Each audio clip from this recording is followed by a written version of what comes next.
We are back.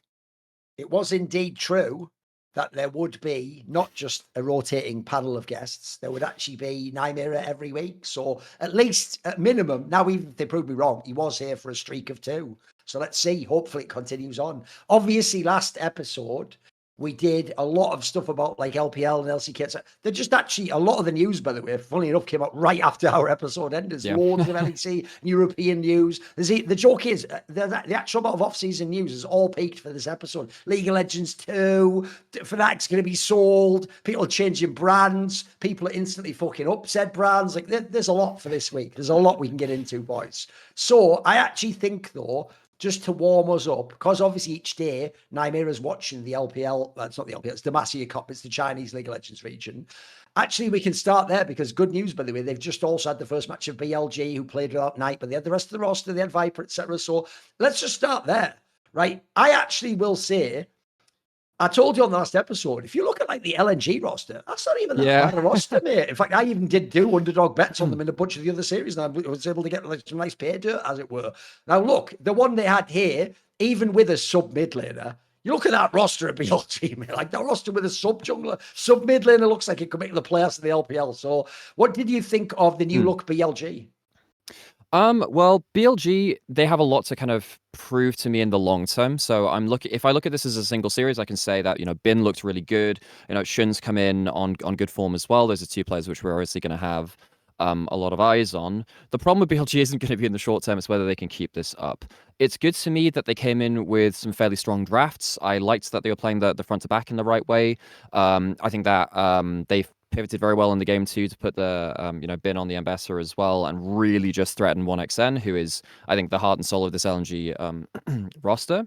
Yeah, so BLG first coming in, the big questions were effectively what's going to happen with their early game, what's going to happen with just kind of like their overall comprehension, because I think as the year went on throughout 2025, particularly as we got into Worlds, we noticed that actually they weren't drafting very well. They weren't judging the early game fights very well. And it felt like as soon as those gaps in the armor started showing, the teams stopped trusting each other and they started just falling apart. Now, this is a clean slate, and I do think largely this series started pretty well for them. And I think Bin looked really, really solid. The big question for me will basically be whether the vibes keep up with someone like Xun in, because for those of you that don't know, obviously this year on paper BLG still a ridiculously good roster, even with the like Wei starting as the jungler coming into 2025. He was technically the guy that got them to Worlds 2024 as well. This is the kind of I suppose tournament where we can look at, well, and really when the pressure starts getting on into LPL proper, to see where Xun brings his value over the other junglers. And we did talk about this a fair amount last time, but basically Xun's the guy that fixes the vibes of the team and he balances out the personalities. So that's going to be really, really important to watch to see if he can continue to do so on that front. Obviously, it's only the one series so far. Viper had some really nice 2v2s, and the biggest thing which stood out to me, because I was just rewatching the highlights again and again, just saying, okay, well, what stood out to me. The biggest thing was actually last time I was talking about 1xN being an insanely good Aphelios, and Viper just straight up just 2v2s him on the Yunara. That's probably the biggest thing which stood out to me, especially with the Aphelios coming back into meta as somewhat of a Yunara answer in the DPS check in the 1v1, because Yunara dashes forward and Aphelios just kind of blasts you a little bit. And actually, I thought 1xN was still playing pretty well, but Viper was just really, really clean and cozy on that game. So those are the big things which initially stuck out to me. And as I say, actually, it's the other team they played, which I was just doing the old, the roster check of who do you recognize. The LNG roster so far has actually been quite thrilling. Like, they've actually looked like one of the better teams, even though they were already in the phase that had that surprised me. and Weibo Gaming. Yeah, you look at the roster, it's almost been the dream, because I have to say, Nymaera, I often do agree with people who analyze the game as the game hasn't really just been put good players onto a roster and then, question mark, profit. They just win somehow. It hasn't been that since the 2010s, man. That was like old school thinking. But you look at it on paper, almost everything's gone as well as he could. I saw Xayah had a couple of banger games. You have got the 1xN guy. Even Croco had the odd carry performance. It's about as good as he could hope for. LNG have sort of stumbled into a decent team, it looks like. I'm trying to remember what games happened after we did the last episode, because I think what happened was Croco played JDG. Yeah, that was the big one. But there was WE as well. Specifically with Croco, there was, I think, a game happened the day after we did the last episode where he legitimately got a Flame Horizon in jungle and a 5-level lead in jungle. It was over the streamer team, but I was like, Okay, all right. So obviously, if you give this guy a lead, he's still as dominant from ahead as ever. And yeah, I last episode I definitely had I vocalized a lot of reservations about LNG because the last time that we saw most of these players weren't looking fantastic. Shears 25 was pretty mid. Crocker last time he was in LPL wasn't great. Obviously went back to LCK and was not standout. Bulldog away from Tristana mid meta is probably not the player you want to be putting a lot of eggs into the basket of. So it's kind of, well, okay, what can 1xN do? And actually, 1xN did do very well, but actually, yes, you're absolutely right. Sheer had an absolute blinder. Of course, for Sheer, a little bit personal too for his debut on JDG. He got, I think, double MVP from his You would series have thought versus he would have them. been the future of JDG. He should have been Well, there, yeah, right? absolutely, because this guy was my he was my rookie of the year for 23, I think it was. Sorry, 24, that's the one, not 20. Yeah, and he came out with double MVPs. Very, very Don't worry, champion that's going strong. to happen all the time. The Yeah, problem now is because the season's ended, we want to say last year, but we've yeah. been this year, but it's almost ended. So I know what you mean. So I always get confused with that one. After Worlds, it throws everything off, mate. I tell you what, the more confusing one is, weirdly, it's the 3 split system. So I keep saying, oh, back in 24 spring. No, it wasn't that. Wait, hang on. Did we have winter in 24 yet? Did that matter between the regions? It's always the tricky thing, isn't it? That winter starts Yeah. the year. In my brain, it's at the end of the year. Yes. And then also, LEC had winter before everyone else did because they split into 3 a year earlier or something like that, and then everyone else is caught up. And then I'm trying to remember like the meta for different years, and I think, oh well, was that before first stand or after first stand this year? But yeah, LNG, despite my reservations, actually played pretty damn well. I thought that they're actually drafting fairly well on the whole, and they've gone up against some half decent teams. I mean, JDG, not the best start from them, and I'm sure there's probably a lot to talk about there, so I guess we'll talk about them after. But JDG still on paper, I would have said second best team at the tournament because AL aren't playing their main roster, and LNG actually played very well against them. And I don't necessarily think JDG are playing like egregiously badly or anything. I just think that LNG are actually giving me something more to hope about. And I don't know whether they've made too many changes in the backroom staff. I think they do have a different coach. I think is it even Edgar who's their coach now? One of the old Korean coaches, someone like that. Joined the league again. I forget exactly who. Yeah, I think Edgar is now the coach of LNG. And I sometimes, folks, there are so many coaching changes in LNG. Legitimately, coaches just get passed around. People don't know was in like Samsung back in the day. He was actually a big high-profile coach. Yeah, for sure. And gosh, I'm trying to remember when he left exactly, or whether that was part of the Korean Exodus of 2015. Because obviously, no. Yeah. I'm not on about that one. I'm on about he was on the Samsung that was like. Oh, sorry, the one later. Yeah, sorry. And then after that, he was on bad team. Galaxy. Here's the thing: as far as I remember, he actually himself chose to step down when Samsung did bad. It's like, oh really? Wow. At that point, and then he went to Was that when they didn't make it out of groups? Yeah, he went to the bad teams after that. It's because he did that Korean thing where it was like he felt shame because they were on a culture, So let me double check. Yes, he's the coach of LNG now. Yeah, I did see he was on free on the last few years, so he was in the fucking doldrums, mate. That's like relegating yourself to the championship.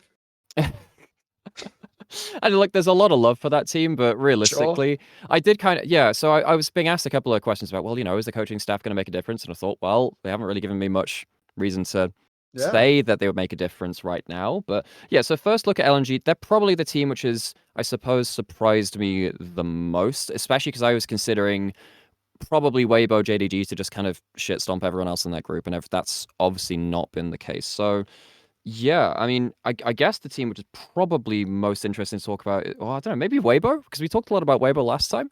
One of the big things we were talking about Weibo from last episode was, look, again, they've got Elk. We really want to see Xiaohu come back to form. But basically, I think only Xiaohu and Erha, the support, had played together before. So this is a complete blank slate when it comes to existing synergies.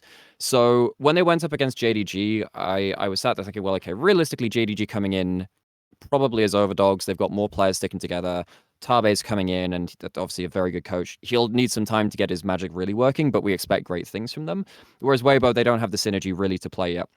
But one thing which people really need to remember is that, Weibo does have this insane rivalry with JDG, and it doesn't matter. It's a genuine ship of Theseus argument, because only Xiaohu remains from the Weibo roster, and they still play exactly the same thing versus JDG. Very, very scrappy, always back and forth. And that was a really good series. I thought that Weibo played the map very, very well, which, given that it's a team with zero synergy, that's the part which I didn't think they would do well. I thought they drafted better than JDG, and I thought that they played the map better than JDG. Some bits in the early game were a little bit hit and miss. It did go to... it did get a little bit messy at points in that series. But yeah, Weibo really impressed me with that one. But then in true Weibo fashion, the next series they were playing. God, who were they playing against the series after that? But they completely just bombed out in the next series after that, after they'd done all of their hard work. So that was, I guess, classic Weibo, because this team, I don't know, they just can never string together. They lost against OMG. That was it. They lost 0-2 versus OMG, who are not like, I mean, Yeah. yeah, I mean, like Starry's a good AD carry, but besides that, I'm just sat there thinking, well, realistically, this might be a bottom 2 LPL team. We'll see what happens. I think actually mid jungle might be a slight upgrade over this year. But for those of you that don't know, OMG technically, I guess, quote unquote, relegated from LPL this year because they were bottom 2 in Split 2. And then that meant that they didn't play Split 3 in LPL. It's a really cutthroat system in LPL. Basically, if midway through the year you're a bottom 2 team, you just don't play the rest of the year, which is like I know that a lot of fans were saying that, you know, LEC teams had it really harsh when they finished, you know, bottom of the best of 1 stages. Folks, I think OMG had something like 6 months of the year they're off. Something like that. I think their year ended in something like May or June, which is absolutely absurd. Technically, they played something in LDL, but they were basically out of the top tier. So the fact that they ended up to get a 2-0 sweep over Weibo, where Weibo looked absolutely nothing like they did the day before, is kind of classic Weibo, I suppose. And yeah, that was, I guess, one of the other notable results there. I mean, the obvious funny thing about this is, mate, this is why when I saw the roster for Weibo, I actually didn't get that hyped. You know, I actually saw some of the other one. It's more like, okay, actually, you've not done it, but I actually think it's the same with Weibo the last couple of years. You haven't done a terrible job. Like, where I think about where you are in the league, the stars that you have, like Xayah, who's on the downslope clearly in his career. You look at who they're getting each season, they're doing a decent job cobbling a squad together, you know. But like, they shouldn't actually be winning the LPL. They probably shouldn't even be contending. They're more like, you know, a good playoff team who actually what they did last year in that summer playoffs is about the best you can hope for. Maybe you can upset a big dog if it's a 5-game banger that goes all the way. But here's the problem. I know what you mean by that match where when they beat JDG, that is like the fucking Hawkeye meme, like, don't do that. Don't give me hope, Xiao. Because I know what you mean. Listen, if he can bring in literally all these people he's never played with, instantly the fucking shot caller brain, the hive mind's working. That's my dream. My dream is that he doesn't need to actually be a super sick fucking laner and god at any champions. He can just call around the map and be the Chinese faker, as it were. So I want to believe it. But as you say, if you then go straight into the OMG one and give all the goodwill back, like bloody hell, where it's Weibo?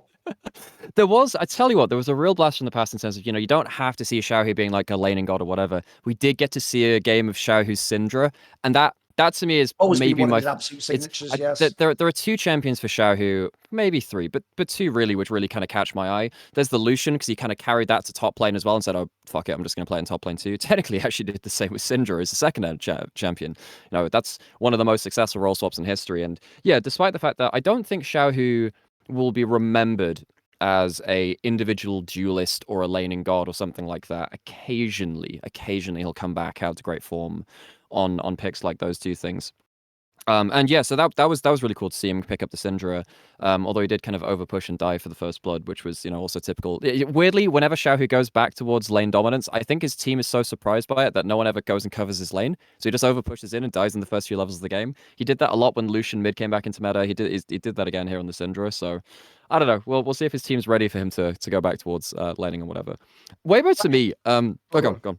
No. Okay, last thing about the Weibo figures though. I would actually be very interested in seeing a tournament against literally Weibo, KT Rolster, I don't know, someone like Fnatic, because I feel like they fit into this absolute mold of just the teams which are just flipping beyond all reason. I suppose Invictus Gaming are part of that too, but yeah, they are pretty much for those of you that don't watch the LPL, they're kind of like our region's KT Rolster. They're you never really get to predict what they're doing. By inference, all the teams we've just talked about have also the common thread that they play JDG or they're in the same area as JDG. And as you might have noticed by the fact I've saved it till now, even though on paper I'm with you, bro, when I actually saw the rosters, I was like, mate, JDG actually, despite what a disappointing last year they've had, and in theory they've lost like big names, they actually might fuck around and be like the second best team in the LPL. It's actually pretty good roster building. And this even looks like a team I want to see at MSI Worlds. You know, you can do a lot with a squad like this. Holy shit, have they tanked their early chance to get a good start? Because remember, they're not one of these teams doing like, oh, well, I'm not fielding this. They're fielding the full roster from day one. Like in theory, this is we're trying to hit the ground running, and we haven't. They're actually completely stuttered out of the gate and done a false start. Yeah, so they played, how many series they played? They played 2 or 3, because they first played up against Weibo. They played against LNG and they lost to them.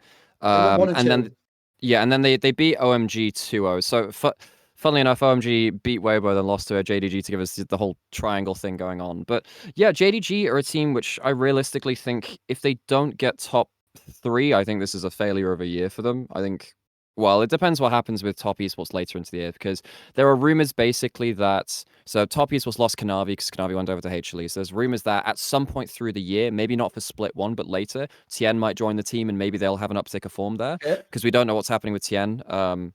I also do love that in the LPL. I also think part of it is that you play such a massive season. If you notice, when you're a vet, you can just chill. It's double extreme. You can just chill for the first part of the year. Wait until someone Well, needs a player at that position, and then you just go, "I'm available to play," and then you just come in, don't you? so I think that's been really exacerbated this year because of the player auction thing, right? Because the player auction means that if you do go into free agency, well, no, you don't really. You just put yourself into the pool and then teams get to bid on you. So if a team which you didn't want to go to ends up putting in a higher bid, obviously you have to go to that team, and Yes. then that's a problem. So I think the way around it, which players might have found, I'm not sure if it works like this, but I think they're just not playing split 1 and they don't go into the auction because the auction's only for off season. So if you're doing Right. it before split 2, then there's no auction. So then you can kind of buy into it that way. So I Right. wonder whether some of the players who are taking a break, maybe they come back for split 2 after first stand. And yeah, Tien is probably one of those players who will be eyed up by the likes of top esports to see if they could become a bigger roster. That aside, JDG, even if top esports do get someone like Tien, I think realistically they should be top 3. Yes, someone like Weibo might be able to push them, but as we were talking about throughout this and then last episode as well, realistically, Weibo have to battle against way too many demons for me to consistently put them into a top 3 position. Top 4, maybe, yeah. So for JDG to come out and then, lose 2 series back to back, Weibo, I can somewhat forgive. First series, 3-game series, whatever, Weibo high rolled. Losing against LNG, a team which are mid-table on paper, really. That one is a lot harder to stomach. And I'm trying to decode exactly what's going wrong with them now and what would be easier to fix. I don't think that JDG play around side lane turrets particularly well, or side lanes, and this was a worry for me because you do have this jungle support pairing, which is new, is fresh, and that's your big part of playing the wider map. However, that is something which Tabe is very, very good at instilling in teams. For now, that is not good enough. I don't think they're getting enough out of the wider map states. And basically, Weibo beat JDG by just playing the map better, by picking off people better in certain moments, playing around objectives a little better, setting around the map a little better. So this is now going to be Tabe's real trial to say, okay, how good can you get this aspect of their game? Because and that brings into another point which I will really need to track throughout this year, because just like I suppose BLG has this curse of if they don't have Xun, they just look really shaky, and Xun might be the magic piece of their puzzle. JDG, realistically, they've only succeeded with Hom. Hom, as a coach, is the only guy that's really unlocked this team. So Tabe, one of the greatest coaches that the LPL has ever had, realistically, though, can he work within the JDG system? Whatever is in the back end to kind of help coaches and the players perform. This guy's got to really work some magic. I don't even think individual players played that poorly on the whole. I think that Gala on the whole was pretty good. I think Xiao Shu was pretty good on the tanks. I suppose I had some criticisms about Honkyu, who was a little bit passive and he was caught out at points in side lanes. But I don't think these were losses due to just grievous underperformances across the average of the games. So for JDG, there has to be, a systematic uptick. And I suppose the other thing too is that their drafts were also not fantastic, and that is also a thing which Tabe has occasionally gone into slumps during. I think that his drafting can sometimes be rough, so we'll need to track that as well. The obvious player I am wanting to see, and this has actually not been a great start, is Honkyu, because as I've pointed out previously, in fact, you can expand it to more than Maple. 4-4 obviously came to the LPL. These were all players who ran the LMS True. when they were there, and the PCS. So they were just the Sword gods Art of did that. too, yeah. Most of them, unfortunately, have had failures. You've had times where Carson was very good. 4-4 did get very good at one point in time. Maple never made it, unfortunately. He was a bit whack No. on that Suning team. Sword Art was kind of whack too. That's why the joke is, even though he did the miracle run with Suning, that just actually parlayed into a ridiculous contract with TSM he had never had any business getting. Like, that was just like Peter Zhang. He was mate. I mean, the joke is it was implied that She might have profited off that. And that's why they could have instead had I mean, the joke is at the time, I think among the players, one of them was even ball for jungle or something, mate. They had some crazy actual talents that they were looking at, but they ended up with Sword Art and someone else. So I think there's some really dodgy ones there. So there's a history of players coming who were shit hot in it would have been the LMS, now the PCS. With that said, Hongq is 18 years old, guys. Yes. He really is super fresh. And what a fantastic, opening set of international competitions in general. Again, I will remind everyone said there was a world where KT Roster just loses to CFO. Now everyone's going to pretend they were always going to the semis and the final. No. In theory, even that was an upset to some people, even though I can tell you in the betting odds it wasn't. Also, then you've got the whole angle of Xayah. Oh, yeah, he was in the LPL, but as we pointed out last episode, he was the understudy. He was the guy waiting to get in the game, and he doesn't really get to have those fake accomplishments, That's like when you win the fucking medal in football, the sob. It's like, if you didn't get brought on, I don't even think you should get a medal, personally. I don't know about that one, mate. That's always a bit sus for me. And then also, you look at here's another angle for you. If you are Hongq, because you were the man in your team, listen, you're in JDG now, mate. You've got people like Gala here. This guy's an MSI champion. You've got some actual good, legit players. So you're also going to have to acclimatise to that. I'm pretty sure in your team, probably everything's based around you. It's just about getting you to pop off in the game. But if he can come online, I'm with you. I still think it's going to be an excellent roster. If anything, surely this is where Tarb is going to work his magic again and show that he doesn't just need to slam dunk names. He can make these pieces work. One of my favorite pits of this last week too, because you mentioned the whole understudy thing. Obviously, we had Xun versus Xayah in the JDG Weibo match too. So we had the EDG 21 junglers coming through. And yeah, the sad thing for Xun is that unlike, say, Juhan, who weirdly also Juhan is also playing in the LPL right now. That one caught me off guard. I was like, wait, what the hell? He's playing on, XYZ team. But yeah, so because Xun didn't play any in Worlds itself. He played a lot in the summer leading up to that Worlds, but he didn't play any games at the championship itself. He didn't get a World skin, whereas Juhan did, because I think he got the Maokai skin because he played. Right. I think Juhan played 2 games in play-ins, then 1 in group stage. So he played 3 at the tournament. And then he did end up getting getting a skin from that. Xun was kind of famous for kind of tearing up solo queue around the time rather than actually, because I remember when they traveled to Worlds, he had something like an 80% win rate in Challenger, and that's kind of where a lot of people remembered him from back in 21. And yeah, getting to see Xayah versus Xun, and for that to be the matchup which determined the game too, was so funny. It was so funny at points, because there was for those of you who have not caught up with the meta at Demacia Cup, there are 2 big things which have happened. We've seen a couple more mobile carries come out of the backline. So we've seen Syndra come in. We mentioned that in relation to Xiaohu earlier, because Syndra beats the early laning phase of Orianna if you're a good Syndra player. And basically nothing does that in meta. Orianna is meant to be the best laner, so Syndra, she upsets that balance, has value in the meta. Similar things happen with Aphelios, because Aphelios can, as we've talked about with 1xn earlier, actually go toe-to-toe with Yunara, who's had pretty uncontested laning phase since Worlds. By the way, that champion was the highest presence champion at the World Championship, and it's continued to be so. Yunara is just ridiculously strong right now, so having anything which can contend with that champion in a 1v1 setting is actually very, very important. So these are 2 very immobile, low safety, very high kind of damage champions in the backline.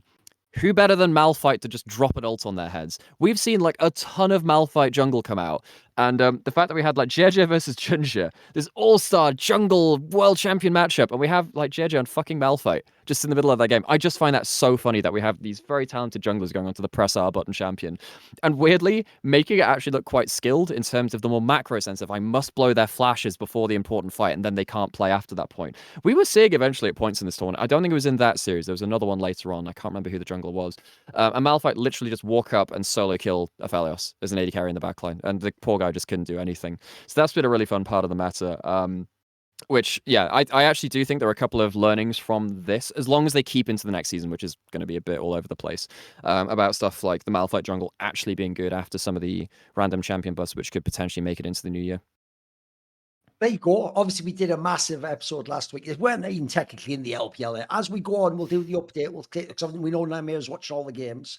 Now, we have a new sponsor on this show. We actually have a sponsor called Rocket Money. And I can tell you, I always love it when we get a new sponsor and I open it up like, what does this company do? This is one of the ones where I've been so impressed when I initially saw the premise behind it. What a great idea for an app this is. If people don't know, this is a personal finance app where when you try to do your budget every month, or you're spending out there, we're all tapping cards everywhere and spending things, and then sometimes taking money out of the ATM and then spending the money. One of the hardest things to do is to be your own accountant, basically, and to keep track of, like, what have I spent? Like, where it, like, what's coming in, what's going out. And it's also the thing that if you're young, you just don't want to do it. Feels boring, doesn't it? Well, one of the number one things I can tell you when you've been using the internet and apps and things like that a lot is having loads of subscriptions everywhere. And you'll think it'll be like you won't use an app or a service for a while, and you'll realize all of a sudden, oh, wait a minute, what? Like, I've been signed up for like 6 months. I didn't even use that. Oh, I was supposed to cancel it, wasn't I? I forgot, like, I didn't want to keep continuing on with that because a lot of them just auto-renew, don't they? Well, the reason why Rocket Money is a brilliant concept is basically it's a way to manage that and then figure out, are there things that you like don't use that you need to get rid of? Keep track of what you are actually subscribed to. And then so essentially it gives a really easy way to have an overview of exactly these things. So Rocket Money is a personal finance app that helps you find and cancel your unwanted subscriptions, monitors your spending, and helps lower your bills so you can grow your savings. So it'll show you all your expenses in one place, including subscriptions you might have forgotten about. So if you see one you don't like, easy, they can just help you cancel it. The dashboard gives you your total financial picture. You can put your bill, due dates in there, your paydays, just a really easy way to mentally consume and digest that material. And you can actually automatically put custom budgets in based on past months' spending. If you have a goal you want to save for, analyze your accounts. It'll tell you like what the best times in the month are to put money aside to do that. It can even actually negotiate lower bills for you because it will scan your bills to find opportunities to save, and then it'll actually go to work and try and find you better deals. They'll even talk to customer service so you don't have to. That one's mega, by the way, because I have to say, in my own career, some of the times I'm to ask them. Some of the times I'm sat waiting 30 minutes in one of those like things like, and you're warning, there are too many service workers. We will get to you in the next, there are 2 in the queue. I just think, like, mate, if I actually calculate how much I make per year, this isn't worth my time to save $10. Like, this doesn't make sense to run through. I just do it because I'm from the north, I'm fucking English, so it's almost a point of pride. The brilliant thing here is they'll do it for you. How brilliant is that? They're just like, Jarvis, please negotiate lower bills and take care of it for me and cancel everything. Yeah, yes, Mr. Stark, or whatever. Anyway, then also Rocket Money has saved users, listen to this number, over $2.5 billion, including over 880 million in cancelled subscriptions alone. Their 10 million members save up to $740 a year when they use all of the app's premium features. So cancel your unwanted subscriptions and reach your financial goals faster with Rocket Money. Go to rocketmoney.com/LFN today. Easy to remember. That's rocketmoney.com/LFN, rocketmoney.com/LFN. Blast off with your finances with Rocket Money. Right, there you go. Thank you to Rocket Money. We'll see if they appear in the future. Okay, as I said at the top of the show, there is so much stuff to talk about. So I think what we do now is we shift over to Europe, where right now, apparently everything's on fire. Right. Everything's going on. So I think the first area we'll do is, we talked in the past about one of the weird things about BDS, which, if you remember, I will just remind people, I'm kind of shocked they've rebranded, bro, because when I think of BDS, I think of a team that's like, you've just established the brand, though. In fact, aside from this year, I think you actually had look, you didn't have an epic brand people are fans of. I do think this is motivated by the KSE entries, etc., and you want to like rediscover your fan base. But I think of you as like, you'd become a contender team, and actually you had an identity you built around Striker, and then when you had him, Nuke and Adam, etc., you had people where people associated with you. You weren't just a run-of-the-mill team. I mean, the joke is, I think they had more of an interesting following than like Rogue, and Rogue had years where they were an elite team, continually succeeding and going to Worlds and stuff. So I think you had, but they've decided for whatever reason, I know what corporate structures are like. It'll just be some guy presented a brilliant idea in an executive meeting of like, oh, if we did this, and then insert the market and people like a Mad Men episode coming in. Of course, we've got all these ideas that we're thinking about, guys. Like, we can go, because when they did, what happened was the brand got leaked. And then when they've come out with all the stuff that they've done, we'll just initially do the brand thing before we get to the drama. They've done that thing, which, spoiler, I saw with the Evil Geniuses rebrand, where theirs was the same brand, but they changed the logo.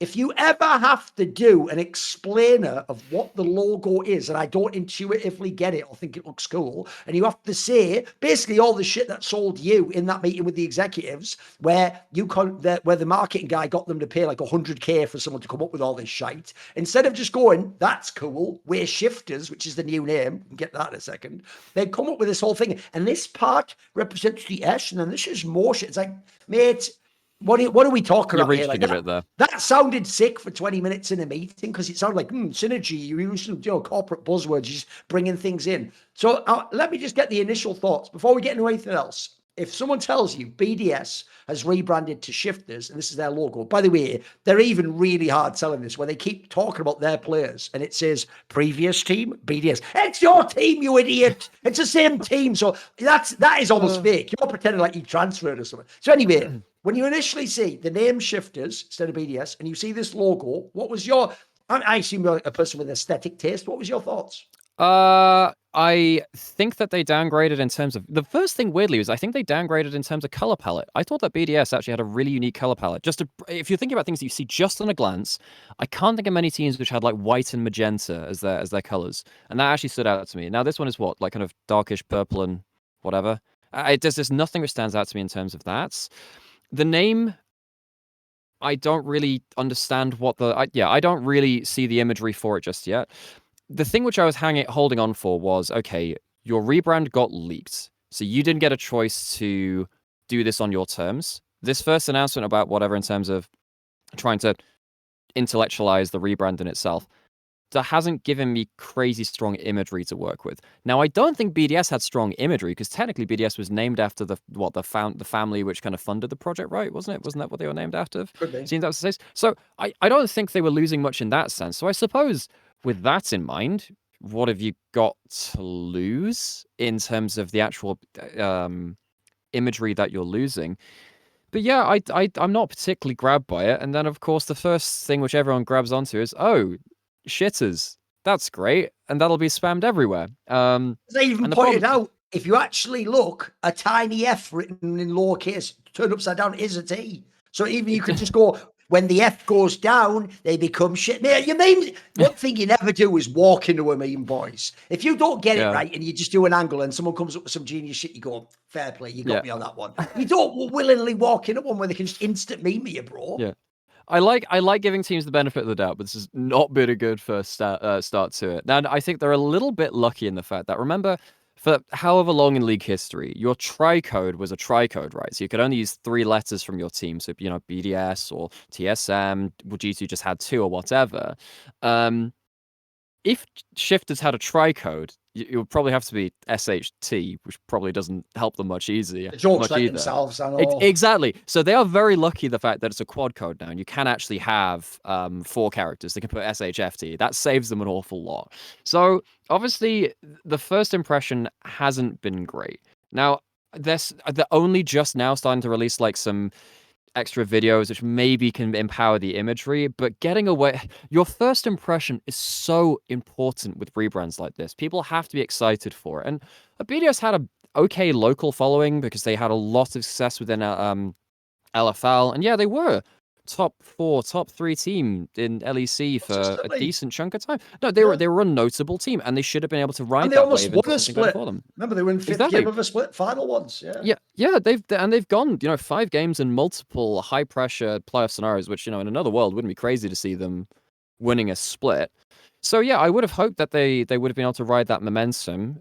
I guess it's early days, but put it this way: if I were in charge of that rebrand and seeing the initial response to it, I would be sweating. I'd be sweating. Oh, mate, I would feel like I'm going to get fired just for that alone as a way to actually distance ourselves from a failed rebrand. And we'll get to in a minute why it's even worse. Bro, here's also a mental angle. I'm not one of these like porn brain people, by the way, who sees weird things everywhere. Like, oh, what's that? Right. Again, as soon as I saw Shifters written in that font, I was like, someone could just instantly do this right now in Photoshop. Just take the thing, rotate the T, make it the F, make it to a T, Shitters, and then the logo.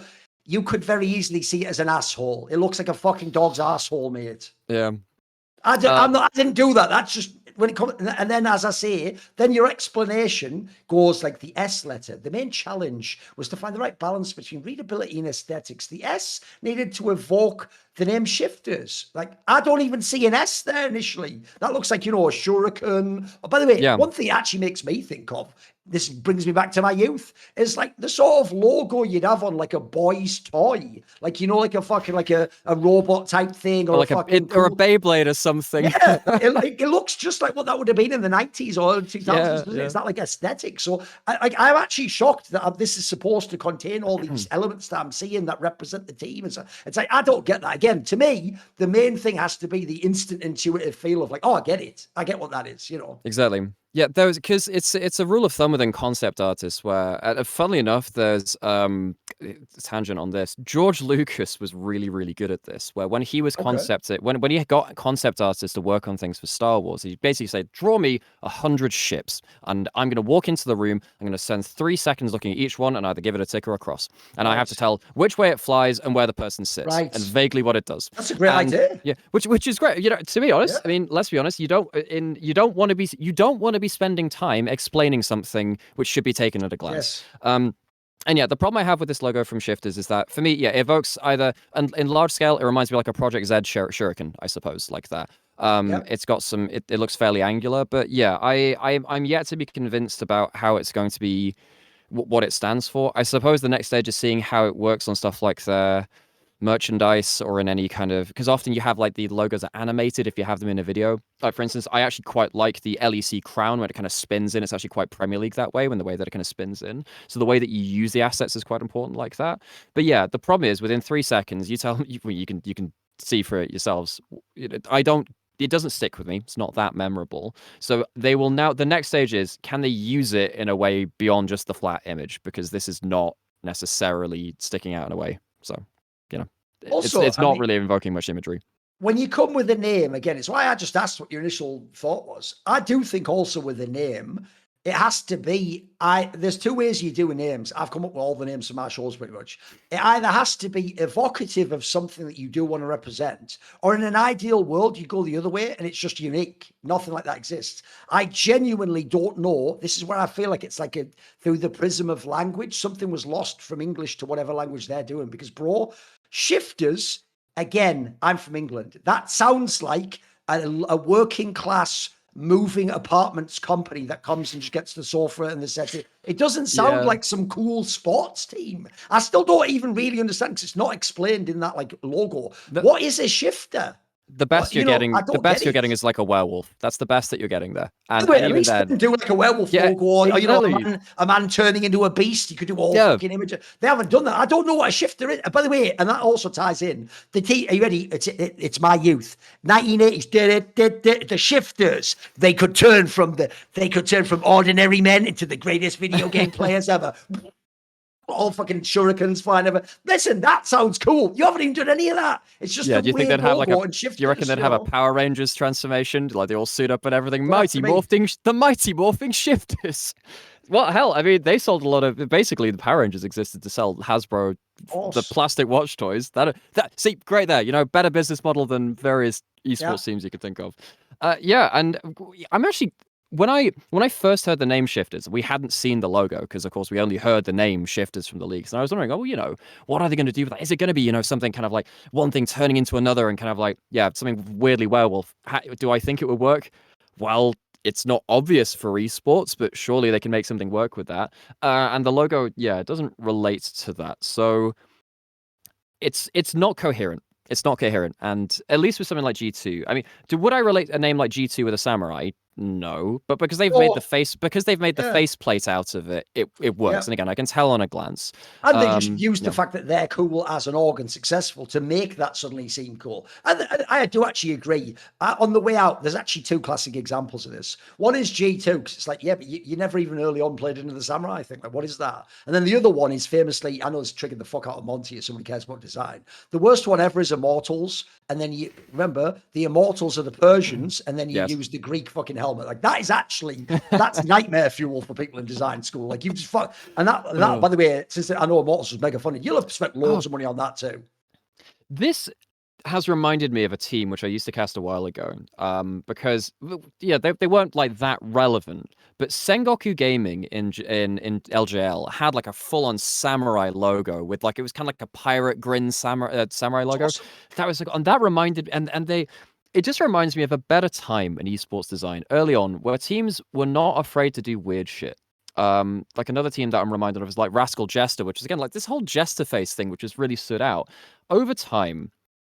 It feels like every team that has gone through rebrands has just made everything into a flat 2D image, and they've taken the whimsy out of things. We don't have these like crazy logos anymore that used to stand out in the same way. There's another team which is rebrand, which we'll talk about later, I suppose. But like the Afrika Freaks, obviously, when they first came into things, they were viewed as a little bit kooky. We had BBQ Olivers back in the day. Who else did we used to have? I mean, there were ones which definitely stood out in bad ways. I don't know, like Mysterious Monkeys in LEC. Those ones, not all of them are going to hit.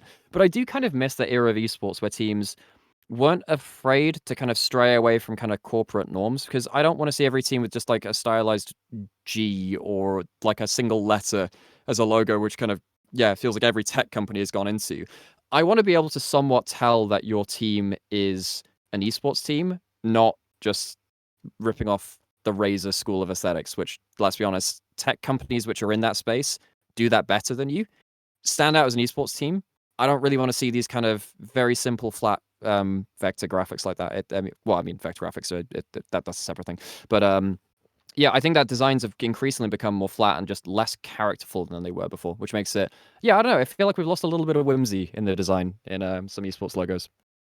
And we've most certainly lost whimsy in what they then followed that up with. So think Oh, about Jesus, this. yeah. You've had something of a flat launch. It hasn't really gotten hype and a groundswell of people interested. In fact, I even imagine the joke would be, if this drama hadn't happened, the season would begin and you would see people not trolling like, where's BDS?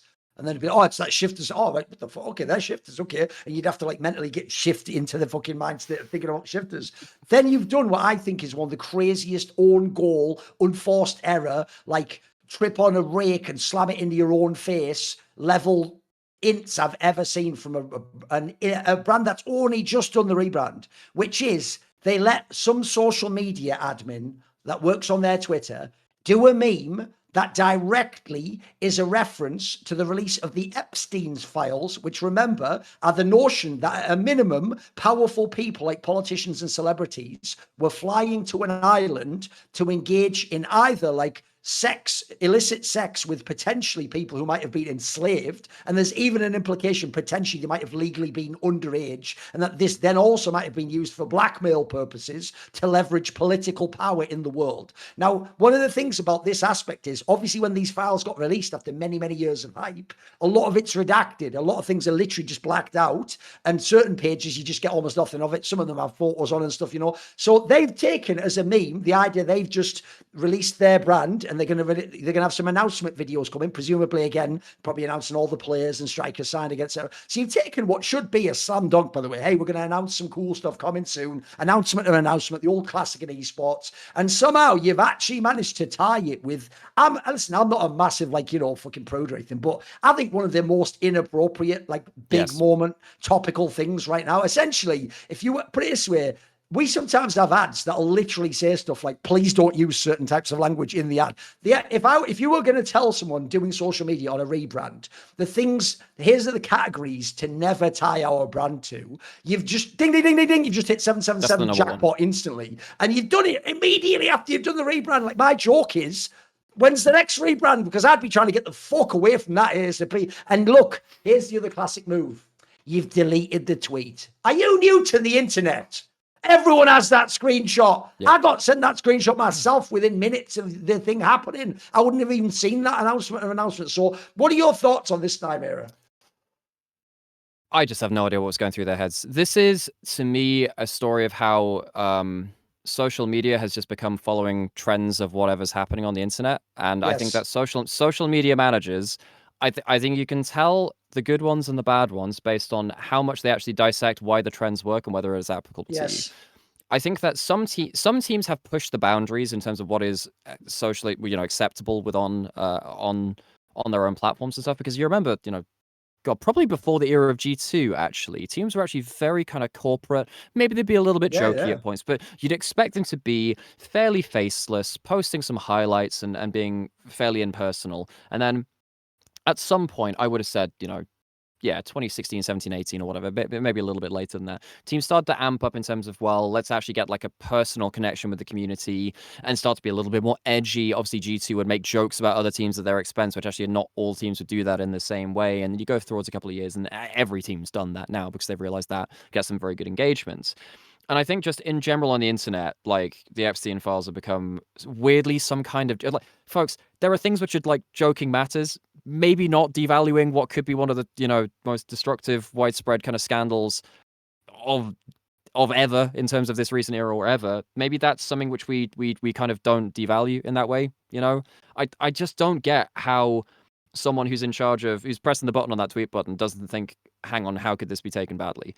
And yeah, I suppose in a very cynical state of mind, I think, well, if you're trying to push boundaries, this is the one thing which will get the most eyes on it. But I just don't think I don't think that's ever worth taking the reputation risk like that. So, and I also don't think they've written any kind of apology letter or anything like that on the socials. They haven't done They that. just ignored it and deleted it. Yeah, which I suppose they might want to draw more. They might not want to draw more attention to it, especially in the middle of their rebrand. But I mean, obviously, the damage is somewhat done. The trend's run away at this point in time, mate. It's on the rails, So I don't know. That's that. I don't see what would bring you to think that would be a good idea rather than, oh, other people joke about it, so we'll joke about it too, and not having that critical thinking step in between. That's just a massive blunder. I just can't see the leap of logic which will lead you to actually pressing post on that. And also, here's the reason why it's so bad a post. Because like you say, it's one of the few things that really doesn't actually have a redeeming, funny element to it. Like, here's what's mad. You might think it's within the same sphere, but the reason why the whole Diddy thing does actually have it is because he was like a popular cultural figure. And actually, a lot of like jokes are based on things like his rivalry with 50 Cent and stuff. People aren't really joking about like the sexual exploitation and things like that as much. The Epstein Files angle is just the idea that the shit's so bad, they've had to redact a bunch of it. And also, you haven't even just memed on it. You've implied, if you think about it, that your org had things redacted because you were on fucking Epstein Island and that there are more videos. What are you saying? You haven't just even memed on it. You've connected the concepts. And with stuff like Diddy, or I suppose what else? I mean, I guess stuff like the Drake Kendrick Lamar beef or whatever. Sure. There is an element of mocking the person that it's about. This to me didn't have that. It's just using the format of the files as a way to do a point. This to me doesn't mock it in the same way. I suppose they could be mocking. It's like, oh well, they didn't actually release it, and we'll actually be releasing something, but that didn't come across as easily to me. Yes, and I think that if you're going to do edgy humor, you need to have that out in terms of, while we might be addressing something which is other people would deem as like an untouchable social topic or whatever, we are still kind of mocking it or dissembling it in a way which has value as well. And I didn't really get that from that. So yeah, all round, I just don't see the angle. If you're going to address edgy stuff, you need to have that kind of out. I've got a little rant for you that'll tie into this because I have some insight into this area. I am someone who knows Carlos from his time he was in G2 for many, many years. In fact, we're even together in SK Gaming, if you go back far enough back in the day. And one of the details people won't know is he didn't do all the tweets from the G2 account, but it was his vision. He was essentially the Steve Jobs to Apple of that's what he did in G2. And it was his idea and his concept as how they would do social media with this banter style, which obviously was very much in his wheelhouse and Perks's, etc. And one of the things people won't know is he did actually, to some degree, oversee social media though as like quality control. Like I asked him, he was the guy that gave the last go to it. Yeah, basically I asked him, how did they do these tweets? Because the thing is, everyone, as far as I can tell, it must now be interns, but they're tweeting in like your style, and that would have actually been a tweet from your account is the joke back in the day, or Perks itself, but they're doing that now as the brand. And yeah, he told me something very similar. He said what happens is we have like a WhatsApp group or like a group chat basically, Teams group or whatever, and the idea is people chuck ideas in there, it's a brainstorming session, we're workshopping it. You come up with the best way to do it, but sometimes, he said, I would sometimes go in there and I'd go, that joke doesn't really land, or it's just not that funny actually. Or you know what? think about that again. Come back with a better one on that one. And the idea is he wanted to keep the quality of the memes up, though, because remember, a lot of teams did copy the G2 style, but their style was just like, let's just mock people. It's like, well, no, that's wow, you lost. There has to be a funny edge to it. In fact, famously, one of the best things about G2 was they mocked themselves to make it sterile so it didn't sting in the same way when you mocked them, because the joke is they mocked them that they were going to 0-3 a final or that Jankos would miss the spear or whatever. In doing so, they actually cleverly manipulated. They didn't just deride you and be silly to you. And the thing is, too, I also think that kept their fan base in line way better than any of the hyper-successful team in their region, because let's be honest, like every hyper popular team has bad fans. You can't get away from that. And we talked about this a little bit in regards to, you know, obviously T1, they had a lot of fans go after Gumayushi in just some horrid ways. You go back long enough and some of the TSM fans, and hell, even look at some of the Fnatic fans in the 2015 undefeated era. When a team is doing very, very well or is otherwise very, very popular, you're going to get some really nasty sorts in there because they're glory supporters. They want to be a part of a social movement. Maybe they don't share the values of some of the other fans which are there from more grassroots or whatever. And G2 are the most successful European team of all time. So they have some fans who are not okay. I actually think the social media strategy for them being self-deprecating and saying, well, we shit the bed, or buying into the, you know, what was the 2016 MSI failure when they kind of did that copy pasta out perks. It's like, oh, my Rise is bad, my Zer's worse. You guessed it right, it's GT perks. They leaned into that for years and they had a laugh at it. Shit, Exactly. Yeah. And the vacation move is still alive to this day for sure. The fact that they bought into that also kind of made it okay for their fans to see that their team would take a knock and they'd still be okay with it because, you know, obviously, and they showed they'd bounce back from it. And yeah, so I know a bunch of the people at G2's kind of social side of things too. And yeah, I've heard very similar that effectively they had very harsh standards for what would actually go out because you're not aiming to be middle of the pack, mediocre, no impact social media team. G2 for a long time were actually probably most notable for being the highest kind of socials impact team within Europe. I think I'm trying to remember if that ever really changed. I suppose it only really changes. Yeah. But back at the era there were. I think nowadays I think you could argue that the teams with very strong kind of national identities like MKOI, Heretics, Carmine Core, they rival them in terms of their social output, and they've leveraged very large individuals, the co-streamer brands to make the most of that too.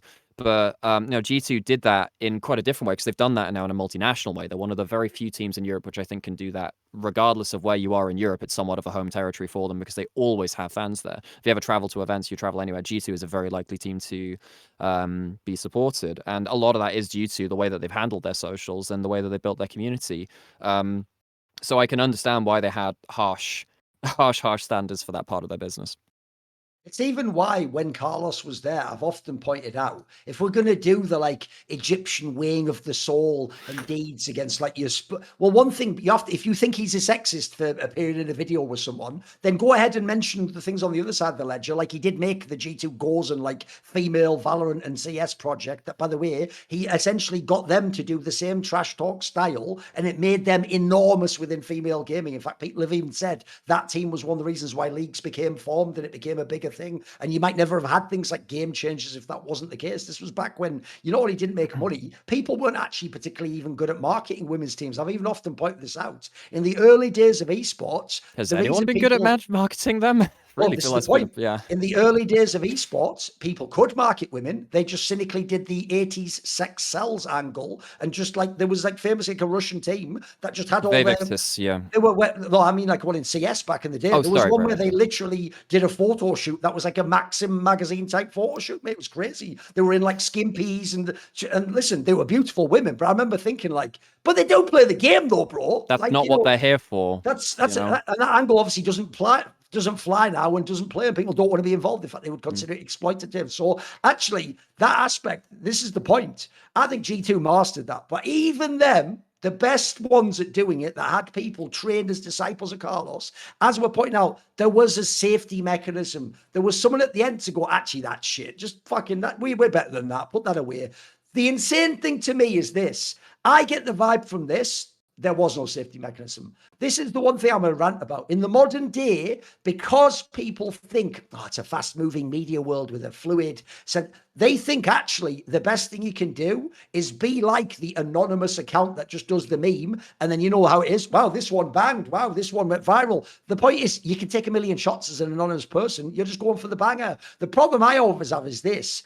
That's actually your brand, though. That's the company and the team brand. And then that, by the way, that is what the sponsors sponsor. Like, this is the shit, by the way, that gets you that email. Like, we have to have a discussion actually about the budget for the next thing. Remember, Team Liquid lost fucking Honda as a sponsorship because just a player, wasn't even their team that did it. A player made a silly meme about Hiroshima after playing a Japanese player. Like, that was just the player, and that cost the team brand that. So the idea of the team brand is basically memeing like a 15-year-old edgelord is crazy. And the worst thing is, that is actually low-key what the idiot low-resolution version of how you get social media attention is. They think, right, literally hire a Gen Z Zoomer who does all this silly like lingo. Now, the point is, 99% of the time, it's going to be safe, isn't it? It's going to be a SpongeBob meme. It's going to be someone saying 6'7". By the way, Meta, I've just myself done it because now there will be a comment linking to where I say 6'7". So even I'm getting in on it, Anna, but I also know 6'7" doesn't have some outrageous meaning that could be ruinous. So the craziest thing is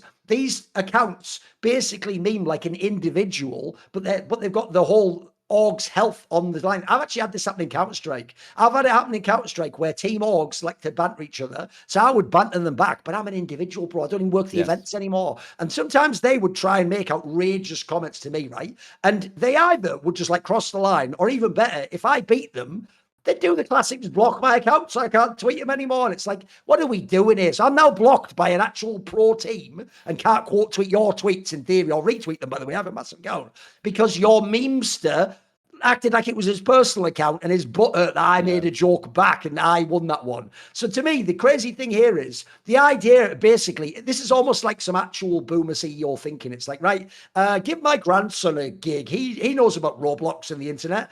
Do some memes. Do some of those memes. What's that? Your 7 chan or something you're on? What? Do your memes, son. Go on. And then he's spamming out the memes. And it's like, what if he then did the meme? I mean, the analogy here would be he does normal memes and then out of nowhere, he does like a fucking Hitler meme and you're like, whoa, what are you doing? That's the corporate account.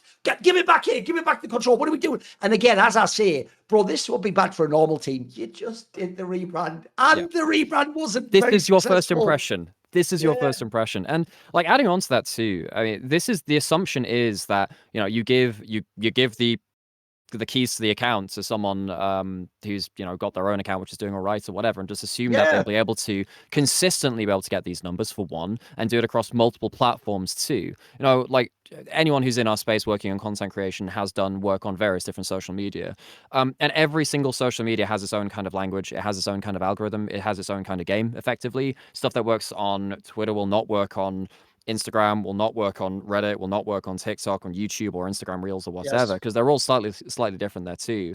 I think social media is increasingly getting more complex by the day, and it has to be something where you can't even just learn the rules, because they change every couple of months anyway, based on trends and whatever changes in the back end too, because every big platform changes that as well.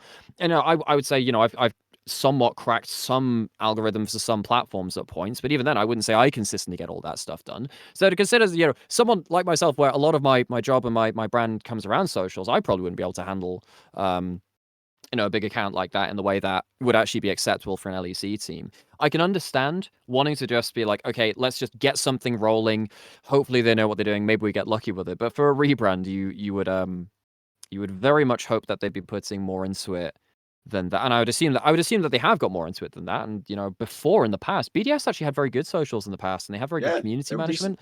They had a guy called Winters Ward, who was their community manager, who's actually done a lot of good work in the esports space as well. One of the things which BDS used to do actually was they would send out like care packages to people who covered the LEC. So they sent out like a little care package to everyone who was on the LEC broadcast, in terms of, you know, like a BDS branded chocolate bar, or like a water bottle, and like a keyring, which I still actually have. I use it for one of like a set of keys and whatever. And actually, weirdly, you know, I actually think very fondly of them now because of that. And just having that little personal touch, that can really help too with some big figures, to help them kind of by them on side and what have you. Yeah, I really don't know what's changed because obviously they've changed members, they've changed a bunch of stuff over time. I do wonder what's changed in the back end because I know that for instance Windows Ward hasn't been there for like probably 2 years now. I think he was last there in 24 maybe, or 23, can't remember exactly. No, I think it was 24. So yeah, I don't know what's changed in the back end of that because clearly Shifters has not hit the ground running well with the social media strategy. Some would say they've shit the bed. Some would say that, and you wouldn't be Some able would to say blame their them. social media was a little shitter. You know what I mean? Yeah.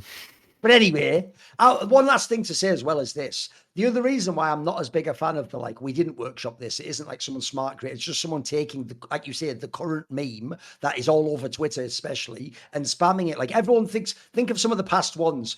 Everyone does the Miyazaki art of themselves. Like, there's been a bunch of things where everyone in esports, by the way, they're always 2 days behind that. When it goes through all of like political Twitter and social Twitter and little fandoms, then eventually what happens is the first esports manager does it, and then the rest of them don't go, hey, is there a cool angle we could take? They all just go, we'll just do the same thing. They found the angle already. They've done research and development. We'll do the exact same thing. We'll do the exact same angle completely with no extra added meme. Just the joke is it's our brand associated with that meme, which, by the way, I think is about the most low rent version of doing like a funny post. Like, again, add a spin to it, or add something specific to your team, tie it to that. Don't just be like that famous one here's a recent one that you'll remember. The one where what you would do is you'd go, hey guys, like, how do I fit this picture in the header? In the header. And then you put the different debate and switch. Like that, everyone did the same joke. Every single org was the exact same joke a million times over. That's just also not that funny, is it, guys? Come on. No, I mean, you see it the first couple of times, they go, okay, well, that's funny. This squish it into position. And there's a couple which take like a bit of a Zadie take and they find like something which is kind of like the metaphor or something like that. And then it's a month later and you think, okay, you've exhausted every possible outcome for this game. Can we please move on?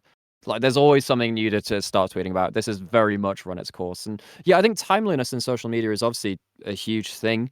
It's why I think that short content has become more popular because it's just quicker to edit than long form content in terms of the virality of it. If you're going to talk about a big moment, it's much easier to short form, make something which is 1 minute to 5 minutes long. For instance, like the LPL TikTok account, which by the way has no even when LPL broadcast split off away from China, they were still running that, but they had no comms with like LPL English at all. They were just doing their own thing. They've now outlived the LPL broadcast and they're arguably doing better with the amount of hits that they get, but they get things out super quickly and they're really good at tracking the trends like that. Just having like a small idea and making it like a minute-long segment can be really, really impactful like that. Of course, it doesn't always drive things through to your other socials. But yeah, being able to just doing things in a timely way, getting it out very quickly is very important. Bro, I'll give you the best example of that. And this is actually a great example of social media, is everyone at this last Worlds, now whether you've ever watched the LPL, know anything about Chinese League, you all know what Hooper ratings are though, don't you? That became a really fun, additional way. And then obviously then there'd be the meme where we all learn about culture. Like, wait a minute, what the fuck? Like, top esports is really good. Why are they all really low ranked? Because everyone in China hates that they represent China at national events and choke. But also then they'd have real reviews too, where, like, for example, by the way, what's cool about those ratings is they can be memes in the community. Sometimes they're just legit. Like, you'll see they give Viper an impossibly good score for losing that series because he was sick. They gave BDD excellent scores no matter whether KT lost or not. That became even a Western thing of sort of like, actually, as well as hearing what the analysts think, what was the Hooper rating? Did they rate this guy? I thought that was actually an excellent way to like translate something from your scene to the rest of the world. And the reason that works is because it's kind of centralized. This doesn't work if everyone's doing it on different sites. It has to be on one site. And I think Hoopu started off as a basketball rating site, which is why it's called Hoopu. Right. So I think it came from that, as far as I'm aware anyway. And obviously it went over towards LPL. And yeah, you also get kind of like the top comments kind of for each role as well in terms of describing things. And they have some savage burns. A lot of the some time, really good like, jokes, yeah.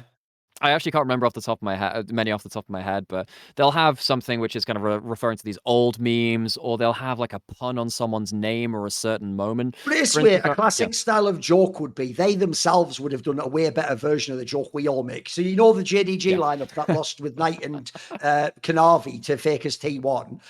We all made the joke of like, Agent fucking Canavi activated, you know, like, yes, Mr. President Faker, like, as always, like, inting the game. It's always that sort of humor, but they're so good at it, like crowdsourcing the funniest comment. It's a bit like how on some websites, sometimes the top comment is the funniest one. It's that you sort of crowdsource the best joke. There was, they keep referring to like some gala, like trauma. I think it was one of the games which he lost in one of the world championships was like, Akali is coming, and there was no Akali in the, and there was no Akali in the game. And they'll just occasionally just chuck that into the comments like, okay, yep, that one works for this occasion, and then they'll pop up with that. So yeah, I mean, having like a centralized way to do that. I mean, I check the ratings because I just want to see. I want to see what because also it's quite easy for us as individuals kind of watching broadcasting our own content to get siloed into our own way of thinking. Yeah, I also want to know what people think. It's like a temperature check, isn't it? Yeah, and in some ways that's good. So for instance, when I do LPL, I don't oversaturate myself with watching other people's content of it. I check in every so often, but I don't want to be just regurgitating what someone else has, because then at that point, then I'm losing my own interpretation on it. It's nice to kind of have a chat with people and get aligned, and maybe you've missed some fun facts or whatever, but having that way to kind of connect with different parts of the community, but also maintain kind of your own opinion is a really important part of that. And weirdly, Hoopu's actually quite good to touch base on that, because in the West particularly, it's quite hard for us to get that kind of ear to the ground in other communities. This can also apply to Korea. The joke is, we should really, if you were smart, this is one area where it is good to copy. We should just have a European version of that too. Like, imagine if we had our own ratings for LEC, it would be dope, wouldn't it? They're trying to do that on DPM LOL, which is like the new stats website. They're trying to do that. The problem is you just need enough members to actually start using it, which is why the centralized part of it works. That's why it's so important. Like, realistically, someone needs to just be doing what they do with Hoopu and just posting the results and putting a link to it for the next time. They should be doing that. Because that was the point I was also making. It's the fact that they would do it instantly the second the game ended. There would be a tweet out. And that was always in my algorithm, bro. That's one thing the algorithm's good for, giving you more what you like. Now, sometimes I'll be like, well, I didn't watch the game, but I saw this one good rating. Oh, hang on, this player didn't play very well last time, but they've got like a 9 here. I've got to go watch this game now. Now, when it comes to being more disciplined and trying to actually care about your health, well, the problem with these teams is they didn't do the basics. Luckily, if you have our other sponsor, AG1, they take care of all that for you. Because what's brilliant is they take everything that you would want as part of your nutrition habit. Things like you've got like, what do you call them? Wait there a second. Oh, you got the pre and probiotics, you got superfoods, antioxidants, multivitamins. Like, if you're doing it the traditional way, you have to actually like explore this whole field. There's so many things to look into. They get it all into a simple green scoop. And as a result, it's just very easy. You just take that each day.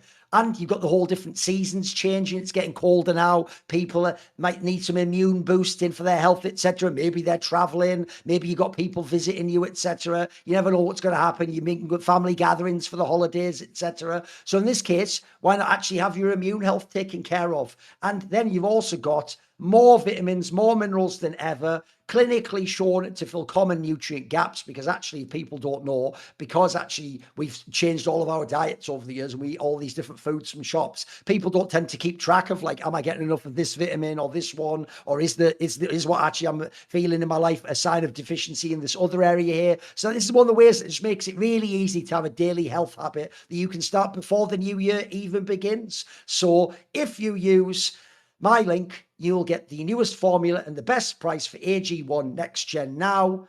And the link is pretty simple. AG1 has their best offer ever. If you head to drinkag1.com/summoning, easy one to remember, you'll get the welcome kit, a morning person hat, a bottle of vitamin D3 plus K2, because if you don't know when you take D3, you need to take K2 as well, because they like work together. An AG1 flavor sampler, so you get to try a bunch of them out. And you'll get their new sleep supplement, AGZ, for free. I call it AGZ, which has been a game changer for people's nightly routines. That's drinkag1.com/summoning for $126 in free gifts for new subscribers. Check out AG1. Let us know how you like it. Okay. Now, there's more European news, don't worry. So I thought now, another thing about the health of the scene and where are things at, and did people make mistakes, and marketing and fans. An obvious one I feel like we have to discuss is, spoiler, we're on the most iconic, long-running, prodigious League of Legends talk show in history. Congratulations, you made the cut, right? But there have been other ones that also were quite endemic to certain scenes, and I would say were somewhat like foundational. When if you think of the LEC, specifically when they rebranded to the LEC, one of the best things they actually did for me was they created EUphoria. Now I will say, and I'll always say it, you did literally just steal that name from Veteran, and he came up with it, and then it was like the season 8, season 9 Worlds run. But whatever, it was an iconic name within EU, and obviously, famously, that Loreen song that won the fucking Eurovision contest. Yeah. We all had it in all the hype edits of Wonder fucking kicking people's asses and stuff. So you made this podcast, great name. And on the podcast, I always said, as someone who does podcasts, look, there's a reason I don't do this, which is I min-max. I do it on a webcam because that's good enough. Most people aren't watching everything I'm even saying. It's on a second monitor. They're playing the game. It's on a phone. They're at the gym. So I personally don't need the production value costs to be amazing. I'll sort of min-max. I'll make the quality good, the content good. And it also gives me actually a lot of bandwidth and leeway you don't get otherwise. Like, for example, I'm in my house. I could do it in theory any time of day as long as I can wake up. The guest could be anywhere in the world as long as I've traveled between these episodes, right? I'm in different locations. As long as someone can VPN or patch in, they can do the call. They don't have to be there. But if you could do, and for me, you're clearly following the Joe Rogan experience sort of studio thing, clean setup, really nice mics where you never worry about the sound and people peaking. It's an excellent quality thing. You don't, obviously, the quality, there's no webcam blurriness or internet things. It's filmed in like high def. You're in a very slick looking, quite modern design studio. You bring in players because you're Riot and you're LEC. You actually have Jan Kors and Otto Arm there, and the biggest players in the world coming in, doing this. You also have the casters themselves. Remember, you can argue in a lot of leagues, the most popular casters are the face of your league, not even the stars, because even Caps can retire, become bad, go to another region. So you have to have these figures. That's who people want to hear, tell them the stories and build things up. And by the way, you even feeds into your broadcast. Then on the broadcast, if you're Dracos, you can say, well, I was just talking to Yankos, and actually he doesn't feel that confident about the way this Heretics team's begun, even though it has all these great players. So if you have this setup, I think it could be excellent, and at times it was. The problem you have is it is quite expensive to run a studio like that. You do have to get people to come down there. By the way, this isn't a show that people are going to just do for the fun and love of the game. They're going to want to be paid something, it's a day out of their time. They have to go and meet, etc. And unfortunately, they've basically announced EUphoria is over. It's done. It's ended. Yep. Thoughts? Yeah. Yeah, I think this is tragic in a number of different ways. I understand that Euphoria's numbers were what did the statement say exactly? They said they're looking to see what would be successful or not. I don't think in the announcement they talked about costs, but I can't imagine that would have been out of the decision making of it, because yes, they did have to, basically use a room for it. Now, I was on Euphoria once in 22 when I first came into LEC. I wasn't on it this year. Yeah, so basically what they do is, typically now, one of the things that they do now compared to what they did back then was Euphoria used to be held on a separate day, so they had to pay effectively people to come down there. They had to open up the studio. You'd have whatever your content rate is. I don't actually know what the player deal is for them, whether they get paid for it or whether that's just part of I imagine the team all obligations they wants them have. to take part and just says go along. Yeah, because teams have an agreement with the LEC, which is kind of content obligations about how much, well, their minimum, the requirements, and then obviously some people will go over it, and some people will be pushed to meet the minimum because some teams just really don't like doing content for various reasons. And yeah, one of the things which has changed is that they started doing Euphoria kind of after a show day, so they had everyone there already. So it's like, okay, well, you can ask two players from one of the teams, there's one game after you stick around, and we'll just, we'll do it at the end of the day. Also meant that they would have had makeup already done by that point, so you don't have to take time out of your day to get makeup done, because folks, even if you're not someone that wears makeup for studio, when you're actually got the actual lights which are on your face and stuff, you do kind of need it just stops everything showing up. So they minimize costs as much as they could there to make it very efficient. I think that on the whole, that's a good idea, as long as it doesn't hit the content, the quality of the content. I think that's a good idea. And yeah, you're absolutely right. Basically, we would end up referring to what was said on Euphoria, or actually just directly ripping clips out of Euphoria and putting them onto onto the show, we'd use them for bits of graphics. I can think of probably 4 or 5 different ways we used it. So for instance, if you're planning a desk segment, one of the big things that you'll notice in the LEC studio and the desk segment, what they like to do is you'll have like a talking segment or whatever. They'll cut to something which is full screen, which hides what's happening in the studio, allowing you to change locations if you need to. So you go from the standing wall to the seated bit, or from there vice versa, or to somewhere else. And it would allow you to kind of change locations like that. So you'd have like a full screen of like Upset talking about how Spring was going for Fnatic or whatever happened on that last week. Or when you're in game, you have it as like a quote in quotation marks at the bottom of the screen. This is what was said was on Euphoria. We'd have like the lower the lower camera kind of blip come in, the picture in picture, and they'd allow that a little bit of audio to play from that. There's a bunch of different ways you can make that work on the actual show itself. So you are creating content to be used there, which is directly coming from the players. And let's be honest, I mean, yes, talent do an awful lot of giving stuff to the broadcast.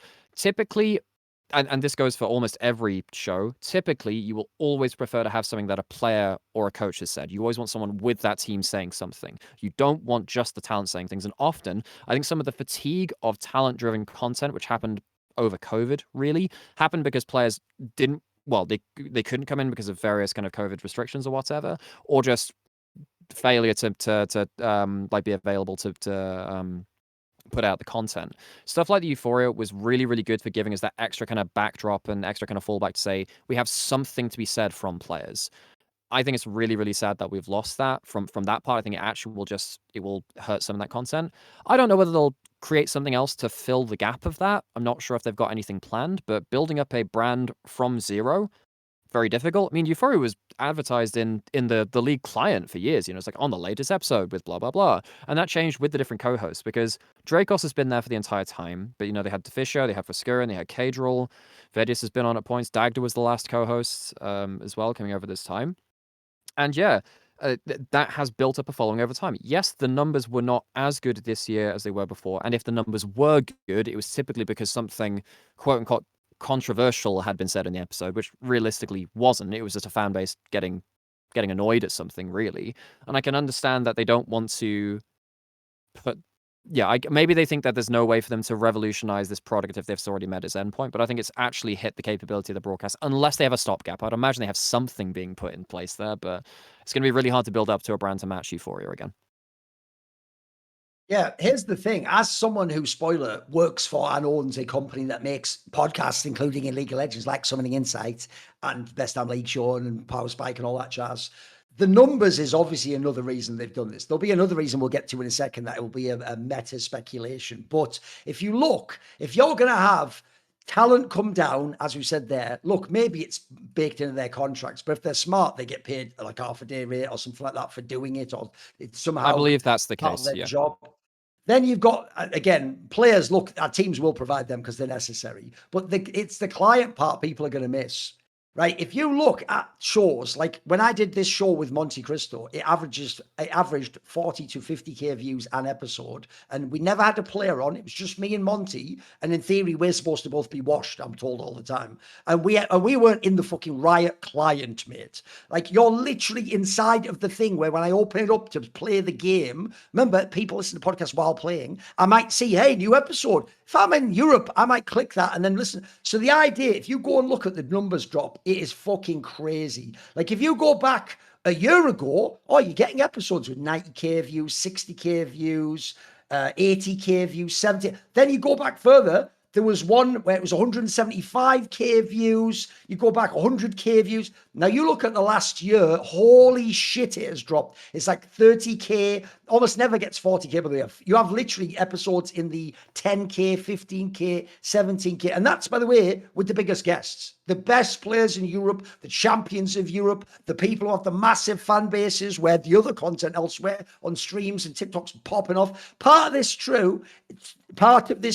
I admit, is because YouTube in general has changed as a platform. Like in the modern day, what used to make my channel huge is I had an enormous amount of subscribers. So that meant everyone went to the subs box and every day you saw my video. Now, everyone uses For You algorithm type homepages. And if you don't hook into that algorithm, and crucially, usually people don't click. Eventually, if they don't click, it tells the algorithm that he doesn't want to keep being shown that. Show him something else. And eventually, they actually will do that thing, which is nightmare fuel for your content creator, which is they come along a year later on one episode, and there's a comment like, oh, wow, you guys still do this show? And I was a big fan, and you're like, oh, we've been doing it every week for like the last 2 years. So I have to say, the numbers that they've gone down to here, I can see, unfortunately, where they've shot it down.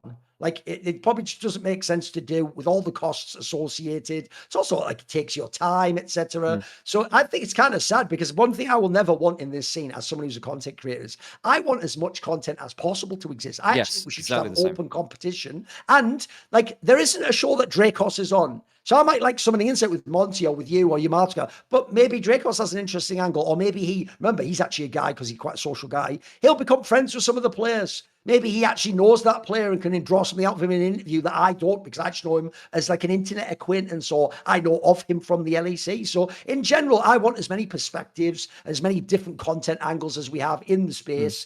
So I think it is sad. The show will be missed. There won't be a replacement like this in a slick studio that does that particular setup, etc. It also, I thought, walked a pretty decent line, where it clearly was a Riot podcast that was like very much like, we're all in our best behavior, we're being professional here, but it still allowed you to have a bit of fun with it. And essentially, they had like they had the bets and stuff. Like they do like bets. It's like, oh, if this happened, I'll do XYZ, or like, I don't know, like eat a super hot chili or do a shaved head thing. They did stuff like that, which was, it made it stand out.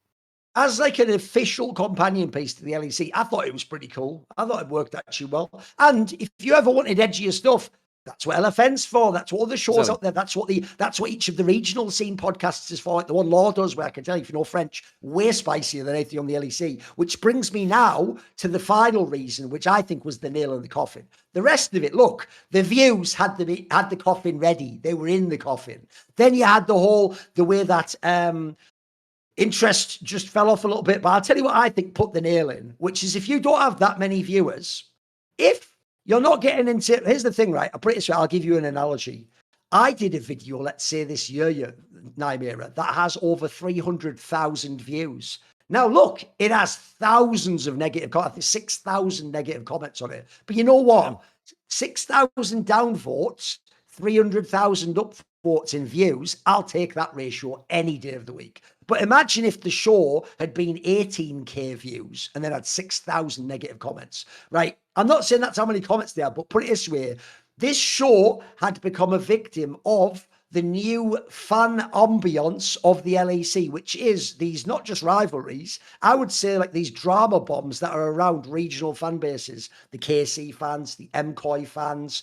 And the problem you would have, the joke is actually G2 fans are fairly chill. They win anyway. They're happy. And Fnatic fans are just, the joke would be they're sort of like borderline suicidal, aren't they? That's just their whole gig is like doomerism, like, lol, sucks being a Fnatic fan, doesn't it? So actually, it was mainly these newer fan bases who in person, people are loving what they brought to the event. They brought a life to events. They bring like a hard fan base. People wear the jerseys. People are passionate about a BO1 to start out an LEC season in a way you never would have had that before at the beginning of a year. The downside is, though, those fan bases, I often describe it this way, they have an incredible tendency to self-victimize. As in, if they perceive anything to be a slight or unfair, they don't just go like, hey, I don't like that, or boo. They sort of go like, fuck you, you're unprofessional, you should be fired, or they'll do mad things. Like the craziest ones to me always is, it's one thing if your team loses and you feel like, the broadcast was unfair. By the way, that's football. They do that all the time with all the fan bases. Man United fans hate when the team gets banged on. Everyone, Arsenal fans, if you say they're not going to win the league, everyone does that to a degree. But the craziest angle to me always was when your team actually did well. Like maybe you came second in LEC or you won the LEC. Then they would get mad. You didn't like effusively praise the team enough, which is like, fucking hell. Yeah, because you're the fan. They're a professional broadcast, mate. They have to have some level of distance and professional sheen and objectivity. And then also, unfortunately, I think in particular, people like Law got it really badly because she's perceived to be, because she does that, to be fair, go to KC events. She's French. She's in the French scene. She's doing podcasts that are on. It was perceived. Which is a good thing, by the way, but... Yeah, of course. She essentially just wasn't allowed to ever have an opinion about MCoy, mate. If she had an opinion about MCoy, it must be because she hates MCoy because they're Spanish and she's French and she's a fan of KC. And if you ever listen to by the way, I know her. She's actually someone who was very careful about things she said about those teams. She would be very, very guarded. And she is. As someone that worked with her this year on LEC, yes, very careful. And she would never even go vaguely near like the level of spice she would on like a totally French broadcast in French. On the English broadcast, she was really tiptoeing and walking on eggshells. But these people would react as if she'd basically come on air and go, well, MCoy can suck a dick, can't they? They're all shit. That's what the appropriate response would be from fans if they did that. Like the joke would be, I get why fans like T1 fans hate watch this show and go, he fucking hates Faker. Right? Yeah, because I fucking play up to it and I engage you fans and tell you you're shitters. You're the little shitters who can get the fuck out the scene. They're never doing that ever on the fucking broadcast. And on EUphoria, again, they're doing memes and jokes and harmless shit. They were never actually like ripping teams apart for losing or making them sound worthless. Like the joke could be the harshest teams, by the way. They'd be to people like Rogue who have no fans. They were never doing it to KC. Yeah. And unfortunately, this has become a thing in League where people do feel as though you just actually have to like have kid gloves on. And unfortunately, I feel like they felt like this show just became negative in that sense. Like if we drop an episode, it's going to just get drama from this. It's got a target. It's going to have people hate on us. Yeah, eventually it becomes a net negative for our brand. Then we've got this vibe that LEC hates this team, and you'd hope that wouldn't affect you. But then they're very active fan base on social media. If you get thousands of comments, you're going to at least think about it if you're some marketing guy. And I think just the basis for this from the big teams which have criticized content like this, I think it's somewhat unfounded too, because there were points where, you know, people from different teams are saying, well, you know, they talk shit about us on broadcast or on EUphoria or whatever. And then, you know, you can show them an example of saying, well, okay, well, we just did like a 5-minute segment here talking about how you did this really well, how your stats look really good here. We're praising this player, trying to build up the team. And I can remember several instances where someone would go, oh, I hadn't watched that bit of the broadcast. I hadn't seen that. Like, if you're going to criticize something like that, you best bring your receipts and be informed about it. Because I'll tell you how that happens as well, Nymaera. What that happens is it's also because in the modern day we all have this Discord culture. So what happens is you probably see this yourself. If the joke would be if you didn't watch this show, but then on an episode I said either something good, like he's actually secretly the best caster, or I was like, I've always thought he's a bit overrated, like I would about someone. The point is, even if you didn't watch the episode, someone on your Discord or a Discord you're in would get that, they'd timestamp it, they'd link it, or they'd clip it on YouTube and they'd go, check out this, he just talks shit on you. And the point is, you're going to see that clip, probably in isolation, and then you're going to react accordingly. So unfortunately, it's also the meta that we're in right now. It is actually the meta of clipping and clickbait and shit like that, Yeah, I mean, from podcasts I've been on, I've had probably 4 or 5 posts at some point this year hit front page, and I reckon 2 of them were just things I just bluntly didn't say.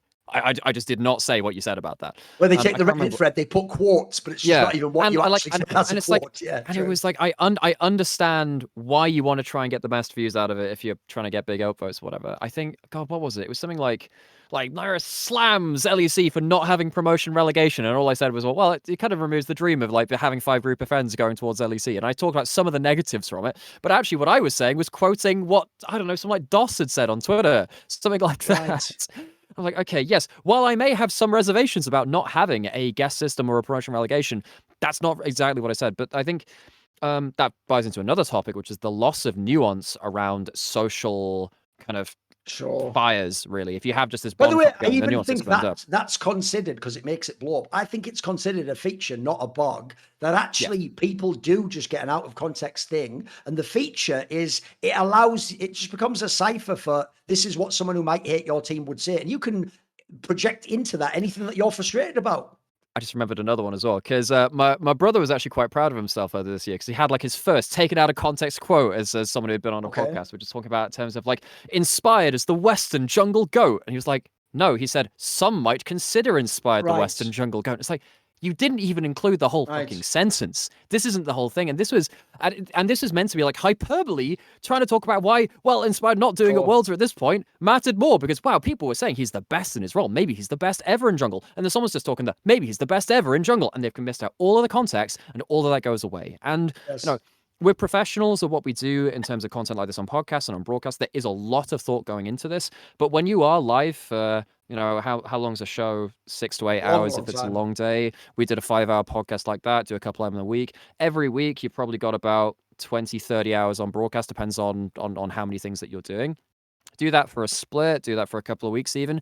There will always be a clip for someone watching for the right moment to take it out of context. It is impossible to avoid that, which is why it does feel like increasingly fan bases, and this is not the entirety of fan bases, there's parts of them which then of course has this, it ends up being this really just negative back and forth, and it spirals into just, well, then you hate the whole interaction with any of this kind of stuff.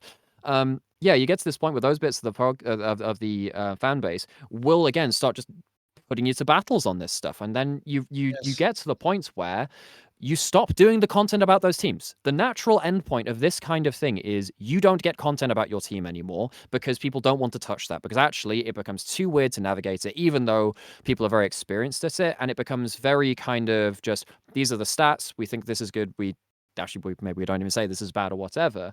And I do understand wanting to hold content to a certain standard. Look, if you don't like a certain amount, and we talked about this last week in terms of the manner in which you give feedback. Yes, give feedback, and sometimes it's the person who has to decode it who's doing the content themselves, but at least engage in it with good faith, because the natural endpoint is, particularly in the economic status that we're in esports right now, I suppose the LEC, although I actually don't know what the LEC's status is with that in its own way. It's just going to get to the point where everyone plays it very safe. You're not actually going to get anything interesting out of it. And then I guess on the other side of it too, it's cutting off the euphoria. You know, it cuts off some people getting paid for doing work in the industry as well. It's actually quite hard to get, you know, content like this podcast to actually get big enough to the point where it actually generates revenue and can keep itself self-sustaining. There's only so much you can do from people who are doing their best with limited resources, doing it for free, effectively. And so yeah, if you are someone from a fan base that feels particularly aggrieved, you know, yes, complain, one, because that drives algorithms, whatever, sure, you know, we'll take a bit of that, but at least engage with it in good faith. Like, if I've said something and I've cocked up, I'm not going to be as dumb to not, you know, to stand behind that again. I don't double down on mistakes. I'll at least like have some introspection and say, well, okay, yeah, I could have worded this better or whatever. But yeah, I felt particularly bad for I think it was the post spring finals episode of Euphoria, which I think this is where it all really kicked off, which was effectively MCoy won. And I think what was drawn out of that episode was MCoy aren't as good a team, but they won because they were better at the meta. This is what I was referring to when I said, even if you win, if the praise isn't sort of universal, it's perceived as it's a slight. And this is that was what was taken out of it, where people were clipping XYZ to make it seem like actually they weren't as good as KC, because KC just went to first stand finals. Clearly they're the better team or whatever. So they won by doing XYZ things. Yes. Now I watched bits and pieces of that back. I didn't get that message from that. I can understand them saying, well, you know, maybe the laning strength. The whole angle was, it was almost complimentary. It was almost like, it's like the plucky underdogs angle of like, you patch these pieces together and you got a championship. That's not a diss. Yeah, and I think effectively what they were saying was, you know, they did have a very good meta read, and that actually maybe did make up for the fact that on paper, on the average, KC were better laners, and maybe they were better team fighters at different points. And actually, MCoy had a really good read on the meta. They found a much more comfortable way to play it, and that made them champions. I don't think that's a diss. And yeah, I think that taking that stuff out of context, kind of like looking for a reason to kind of fight someone over your team, I just don't think that adds anything. Now, if you think they bluntly said something wrong, like, oh, this guy's just bad at this champion, when actually it's their best one in the split, okay, yeah, come on, like, you can do better than that, you can call that out. But yeah, that felt particularly unfair. And also the thing which feels even more unfair is that I think it was Law and Jack Spectre on that episode, I seem to remember, they apologized profusely for that, folks, because they're saying, well, you know, I can understand how this was taken out of context, which I don't even think I don't think they even needed to really say that, but, you know, they went out of the way to say, look, sorry if people took this the wrong way, if it was taken out of context, this is what I meant. They're still being dragged over the coals for that stuff. So I feel really bad for them, because I feel like they did pretty much everything you are meant to do as someone who creates content, and I wouldn't blame them after that point to just not touch that subject again. And at the end of the day, you know, if you're fans of certain teams, then you will get less content from your team because it feels impossible to navigate, and that just feels like it's worse for everyone.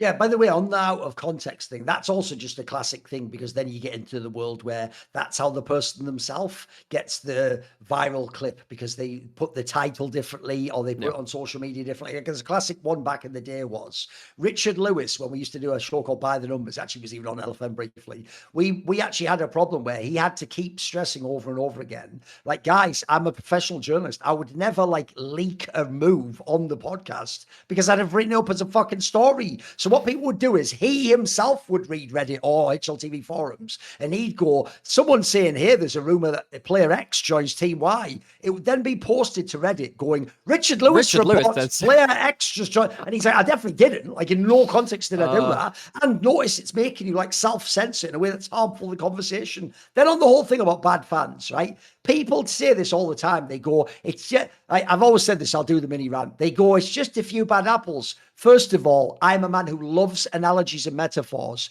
Be very precise with your analogies. That is the dumbest analogy ever, because you didn't pick something like there are many goods you can store where you can have one that's faulty, like a light bulb, and sit next to a load of light bulbs that work. And you're right, I can just ignore the bad light bulb. Apples are the most famous storage item ever. What happens with bad apples, guys? They make all the apples. They go, it's like having mold. You have to get that the fuck away from the other shit, because eventually everything's moldy. You picked the dumbest analogy ever, but actually I think you picked an apt one, because basically I do think unless you intentionally say we disavow these fans, please go away with that behavior, you are sort of just allowing it to spread and become popular trend within your community. Also, I understand it's true, something I tell other people who are friends of mine in content creation. Yeah, wherever possible, if you ever read, for example, a Reddit thread, bro, do yourself a favor, stay in the top half, and if the top half goes at all negative, just quit immediately. Don't ever do the thing that I know it's very tempting to do, where you scroll to the bottom, and why are you ever expanding the grayed out one that was downvoted? If that guy then says some shit about you, bro, you chose to do that. I used to have a joke about the fans that in Counter-Strike, I had a lot of bad fans as well, but I used to joke that I actually like the Russian and the Brazilian fans because they wouldn't tweet in English, they would tweet in their language, and when Twitter would go, click here to translate, I'd go, no, because my joke is that button may as well say click here to fuck your own face. Like, no, why would I click that? At the moment, I don't know Portuguese or Russian. I'm going to be totally cool. I could probably guess it's negative, can't I? But why would I click that button? So unfortunately, I'll tell you quickly the reason why people do it, guys. I often give this analogy because surely everyone could relate to this, right? Because we know how gossip, it isn't just pernicious of like the effect it has on other people. If you know you are being gossiped about, it will actually cause like a panic effect in people where it's like, what are they saying? And what did they do? And that, so I always give this analogy. If when you were in high school, you'd heard, oh, there's a secret WhatsApp group that anyone can join anonymously, and they talk shit about everyone, and you won't believe this. They've been talking shit about you the last week. Listen, you might all think you're too cool for school, but everyone, I think, would click when you're a teenager and join the fucking thing and go, what are they saying about me? So unfortunately, it is human nature, even if you're a famous person. Especially if it's work related too, because it literally affects your livelihood. You also think it's going to be a sea change. That means I'm out now and everyone hates me, and maybe I need to tweak something about, or I need to apologize. Maybe I got something wrong and I've actually stepped in a social faux pas. Maybe I didn't know something about their culture or their scene. So I totally understand that. But the problem is, let me give you another analogy. If you imagine all of social media as like fans in a stadium, oh yeah, don't get me wrong. I'm sure if Carmine Corp, they fill stadiums with 20,000 people. I can't really imagine like 19,000 of them are bad people. But if there was 100 of them started tearing up the seats and setting fire to areas and throwing fucking Molotov cocktails, you wouldn't go, we're not going to address that. There's a lot of great fight. You'd go, look over there. What the hell's happening? Like, it's just human nature. Exactly. And I think also in that kind of situation, because we talked about this last week again, where it feels like it's road rage, where you've got like that window pane between you and the next person, and like a slight bit of anonymity gives you this crazy watershed of people who think they can get away with shit. Like, if you're a fan of a team and you see someone else doing shit, you're going to stop a lot of the time, at least you're going to take issue with it. If it's really obvious, you go over and stop them. Like, I'm not for a minute going to sit there and say that, you know, like these big fan bases, the fans are the ones which are like always egging it on and stuff. And there are fantastic interactions too. I mean, God, when the power went out in Madrid, remember after the roadshow, there was that huge power outage, and then loads of teams couldn't make their way home. Like, I had a friend or two in my Discord who were actually stranded out there, and some like Amkoi fans gave them a place to stay for a night. I was like, they had never met them before, and I was like, you know what? Fucking fair play. That's sportsmanship, and I want to see that level of sportsmanship, and I'm pretty sure that we all do on some deep level there too. But yeah, when our scene is so primarily online and in these, you know, as you're saying, these kind of comment chains, where I think the adage which I really buy into is, there's no point replying, you know, multiple times to someone, because there are like two people who are ever going to see that. It's you and the person you're replying Yes. to. Realistically, after a while, unless you're venting for whatever reason you need Yeah. to on social media, don't But do you're that always to yourself. generally going to just generalize Yeah. and speak to the No. larger populace, of course. Yeah, and I would consider myself probably someone that uses socials too much for this stuff. Like I do check Reddit a fair amount. I'm on various subreddits and whatever, and I do check too much. There's like, what's this? There's that one law of the internet. Is it Tomska's law, where if you say something about a person, they are they will always see it somehow, some way. Someone will Yes. link it to them. They'll find it Yeah, at some like I point, even if said. it's months down the Yeah, line. absolutely. Yeah, and I've definitely found that like interacting has its positives because it's nice to be able to expand on points and also just get a little bit about the community. We're talking about having an ear to the ground there, and sometimes it's nice to get that feedback. It's nice to get bits and pieces of kind of context which might have been missing in the clips taken out of context. But after a while, it is just a big brain. So I've taken a big step back on the amount that which I used to interact in comment with because it's just not worth it for me anymore. And I think that happens to everyone. You know, it's like you either die the commenter or live to see yourself become the socially detached content creator. You know. So yeah, end point of this is basically if you're one of these people that complains about this kind of content in a bad faith way, it literally just hurts you because you're not going to get content like this. And you know, while you might not like Euphoria or you might not like this show, the fact that both exist to cater to different audiences is really, really good. It's really important to have different people with different types of content like that because realistically you're never going to be able to cover the entirety of the fan base in a single show. You do need different perspectives, as you were saying, different ways that you do the content. Now, I'm never going to knock people from trying to do something new. You know, worst comes to worst, someone makes a really good show, I will learn from that. We will learn from that. We'll find something out and about how they've started to change that little bit of content creation or whatever it is. And I suppose the last point on this too is that this just feels like another outlet for people who, and I guess I briefly touched on this before, but like over the last few years, there have been a bunch of opportunities which have been shut down that would actually give people good money for content creation. And Euphoria, you know, it did pay. But, you know, we've had, you know, the EMEA Masters broadcast go from coverage of the full event to just like the last 3 days of the event. The rates for that went way down too. NLC, their day rates went like way down. They've had, you know, they've had some issues with the amount of money in that scene.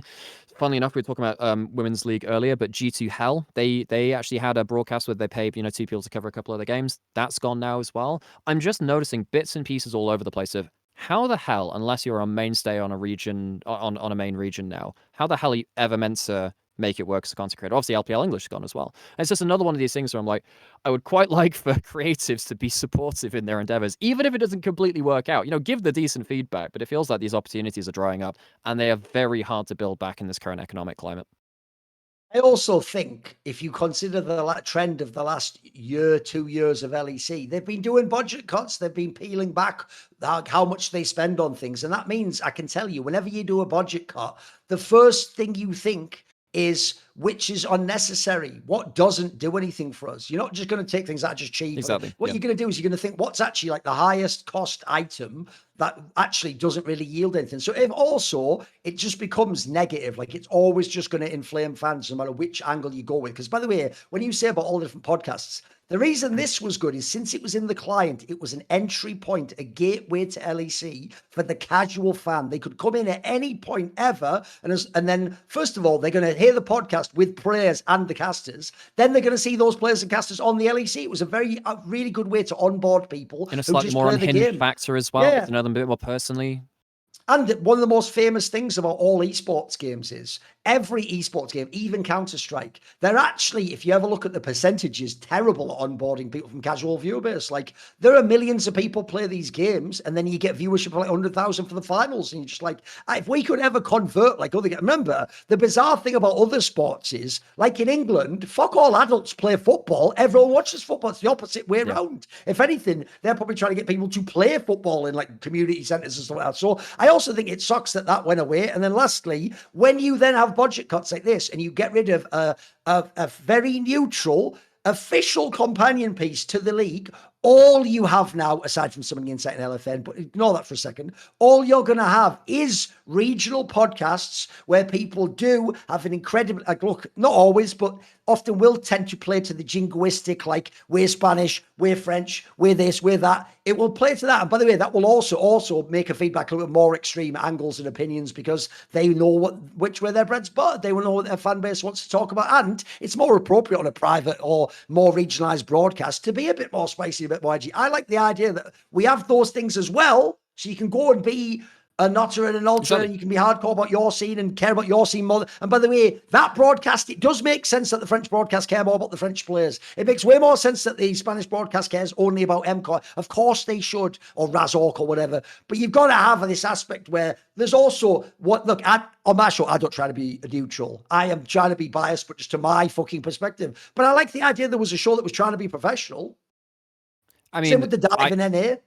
I think that this whole obsession with people needing to be neutral is it's a net negative. Where has this come from? Where is this whole everyone needs to be net neutral used to come from? I mean, maybe it's just growing up on some of the broadcasts which I did, but the Six Nations broadcast for rugby union, every match it would have 2 analysts, one from each country, and they basically balanced each other out because they're both biased towards their own countries, and everyone knew that, and that's fine. They had their own perspectives. Similarly, when we were doing World's Finals, I talked to Monty and Doa about that on co-stream because Doa was always the SKT fan, Monty was always the KT fan. When they did the Telecom Wars, yes, they were both biased, but they balance out. The problem is when you have, I suppose, a bias one way and then no one checking them from that. Even if you would consider yourself a neutral party as someone kind of facing off from someone with a bit of a stake in the matchup, what your job then on broadcast is to bring them back down to reality, and you are the foil to them. That should always be the way that it works out. But I think that is always better to have a little bit of bias in there because that's where you actually get genuine passion coming out on broadcast. That's where you get a genuine bit of attachment to it. I mean, one of my favorite casting memories was Kobe, I never doubted them when CLG did the crazy thing, the faithful will be rewarded. I think they won the LCS, yeah. I'm trying to remember if it was the I never doubted them was the I never doubted them might have been TL versus IG, but there were lines like that where, you know, NA had this crazy moment, and I love that, and I just want to see that from every region all the time, as long as it's balanced out by someone else on there. I can understand that it's annoying when if it does seem that it goes unchecked. That's the problem. But yeah, I think that at the end of the day, asking people to not be passionate about the stuff that they're talking about and not display quote unquote bias, that's just so dumb. You know, you want people to actually care about what they're talking about at the end of the day. Absolutely. Also, I actually like the idea people are fans of people and they can wax lyrical on it and they've got the skill set to analytically break down why that guy's brilliant or they think the other guy's overrated. That has value also. No, I'll tell you another quick prediction. It's just an obvious one to make. The next cut will be the dive will get cut from NA as well because it also has similar viewership issues. It also gets done live in person when they can. I know for Worlds, and that would be a huge loss too. That'll be another loss. And the difference also there is this, right? There is no regional American fucking fan base thing. Like, that is all you have in America, aside from this show when we talk about bloody LTA or LCS. So it's going to be really sad to imagine that LCS, because that'll be next, will itself have fuck all things coming. There's no Travis Gafford anymore. By the way, that's also because of views going downhill and people being more... People like Ashley went away for a while. Don Jake comes and goes. Like, people don't realize if the experience as the creator is... I do something cool for the community. Okay, some people aren't going to like it, but no, they tell me to go fuck my own face 24. Then eventually that becomes a thing that turns you off doing it. And one thing people have never understood, you'll have heard people say this about me. They'll say stuff like, well, what value do his interviews have? Anyone could do it. Tell you what, deal. I quit doing interviews forever now. I'm off. In the meantime, I come back 5 years later. Did any of you guys do it? Did you all sit down and do 3 hours? Oh, you didn't, because you know what? Actually, turning up is half the battle, as they say. Just doing things, by the way, makes you a unique person who's like self-actualized. And by the way, in my case, I'm doing it when someone isn't even just paying me a salary directly or telling me you get this in exchange for it. So when you have content creators, all of them, even the ones I don't like, by the way, like, here's the joke. I wouldn't actually want Wooloo to not exist, bro. I just want him to apply even the most basic fucking journalistic standards. You know what I mean?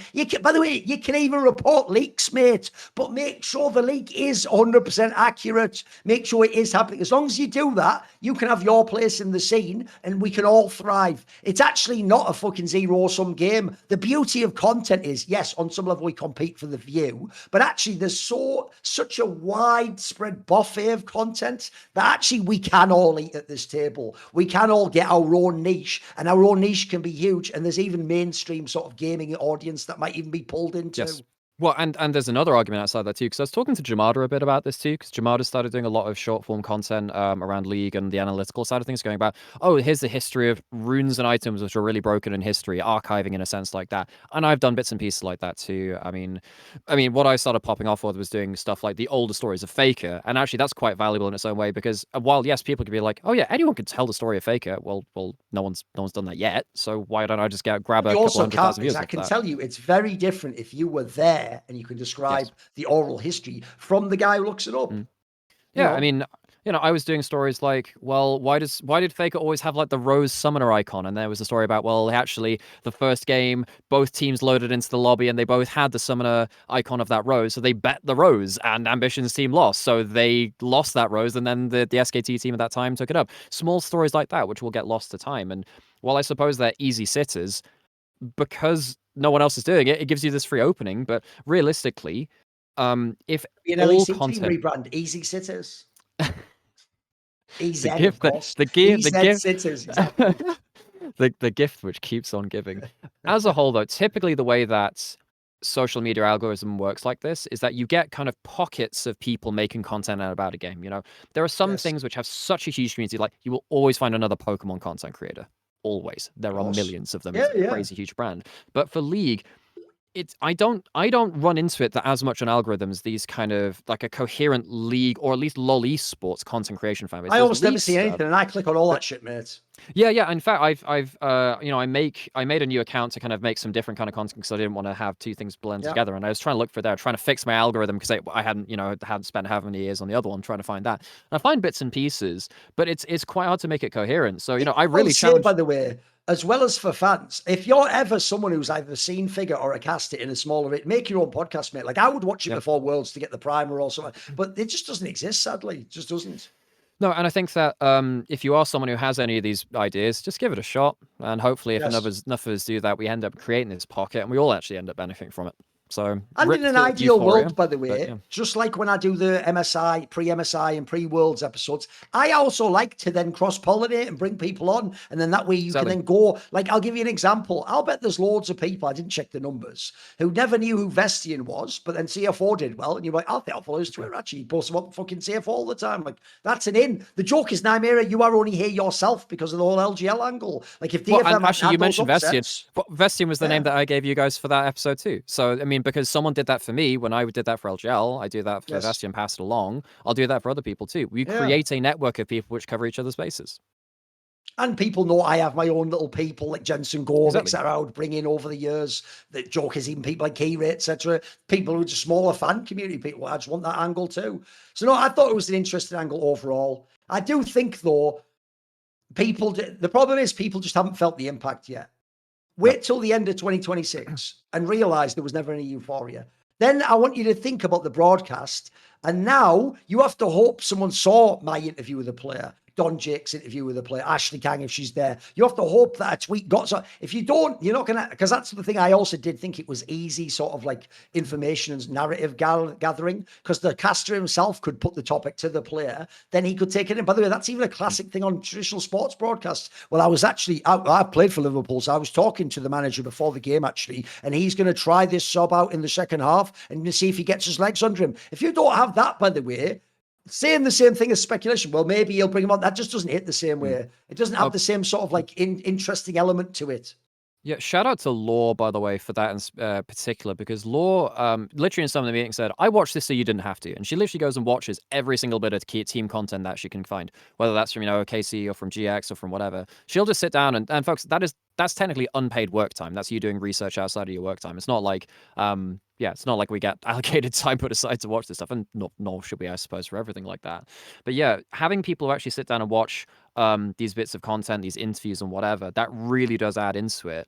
And the more difficult it is to find this stuff and the less established these big places are to actually get those kinds of guests and put out good content, the harder it is. And again, it just affects the whole chain of producing good content.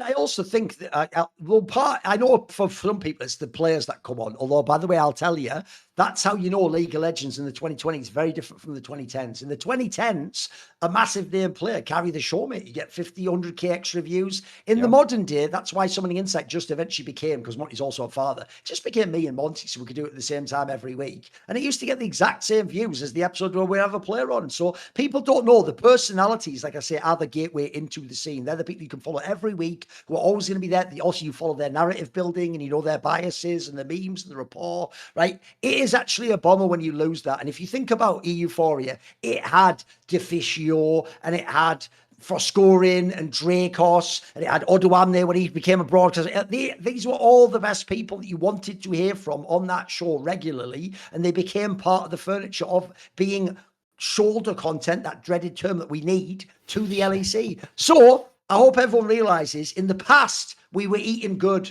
with the LEC, with EUphoria. But if you still want to be eating good in 2026, why not check out Factor Meals? Because did you know, unlike meal kits where you have to prepare them, cook them, they just deliver them fully prepared, ready to eat in just 2 minutes. They have got a wide selection, even wider than the past, of meal options, including premium seafood options, salmon, shrimp, no extra cost. If you care about specific things with your nutrition, maybe you'd like more GLP-1 friendly meals. Maybe you want to do Mediterranean diet options packed with protein and good for you fats.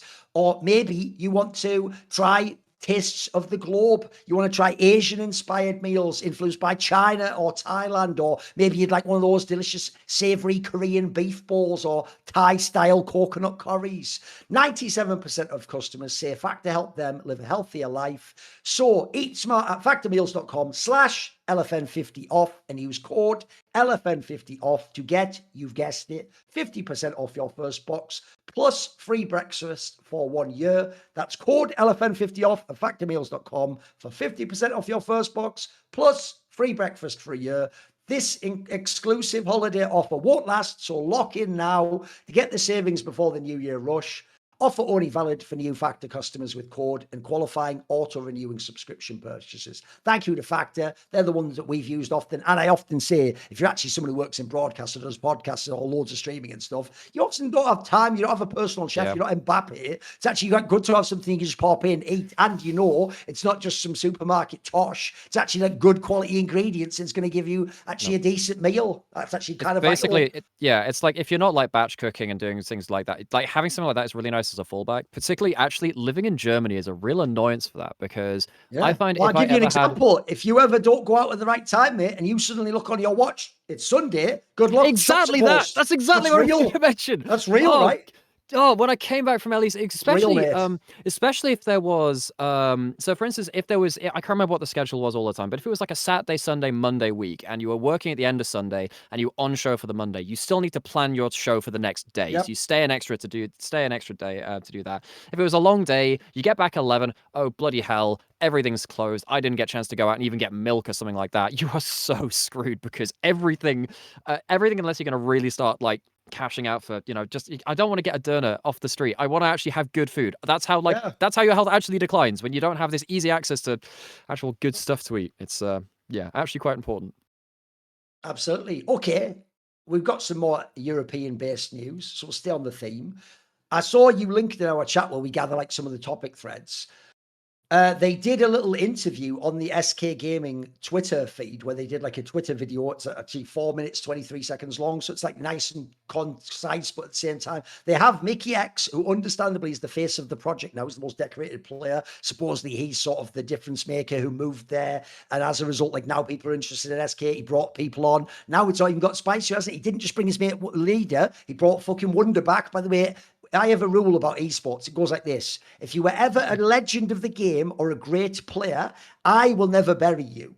You can choose to bury yourself or leave the game, but I'll never tell you, like, get out the game, retire. Because the thing about great players or legends is, like we just talked about people like Xayah, sometimes they can resurrect themselves, mate. That's the thing about greatness. They're not just a good player who was good in that moment and for that 6 months, and now, the hype's been and gone, and you're just like, right, on to the next flavor of the month, please. So I actually think if you look at the new SK, for all the memeing really came from this. Mikyx was on Fnatic. It's implied he could have stayed on Fnatic, but he chose to go to SK, who haven't actually been a rival for Fnatic in like 10 fucking years at this point. That was the original Last Classic. Yeah, very early on. So to some people, that's like going from not even Manchester City to Manchester United. That's like going from Manchester City to like Salford or something, mate. Like, yeah, I guess technically it would be a regional rival, but actually, aren't you just demoting yourself? But I actually think people have just taken the idea you should be on a contender, and that's actually alluded to there. Now, when you look at the roster, it's not that bad, actually. In fact, because of Mikyx and Wonder and this whole thing where they got some newer players, and the fact he's sort of Oh, they also brought in all. Duffman as well, so that's another one Yeah, on the we can get Mickey to that. friend list. Yeah. It also means, though, that all of a sudden, by the way, I don't think this will be a bottom feeder. I don't think this will be the 8th team in LEC versus. If I had to guess, I think this team could do what in the past years teams like XL have done, where you get a couple of players that are good, one that's pretty good, and then you gamble a bit. And if it works out, you could be like the 4th or 5th best team. You can be in the mix in the playoffs. You can be a team that can threaten to at least win a game off the big teams. And obviously, by the way, anytime you have Mikyx in particular, because I know he's good, but if Wonder ever gets good, if I ever see Wonder locking Gragas, I'm in for that game. If I ever see Mickey on a Poppy or a Pike, I'm in for that fucking game. That's a reason to care about SK that I never had before. I didn't give a fuck about SK ever since the Ryle guy left, and before that, maybe some of I guess Niski as well.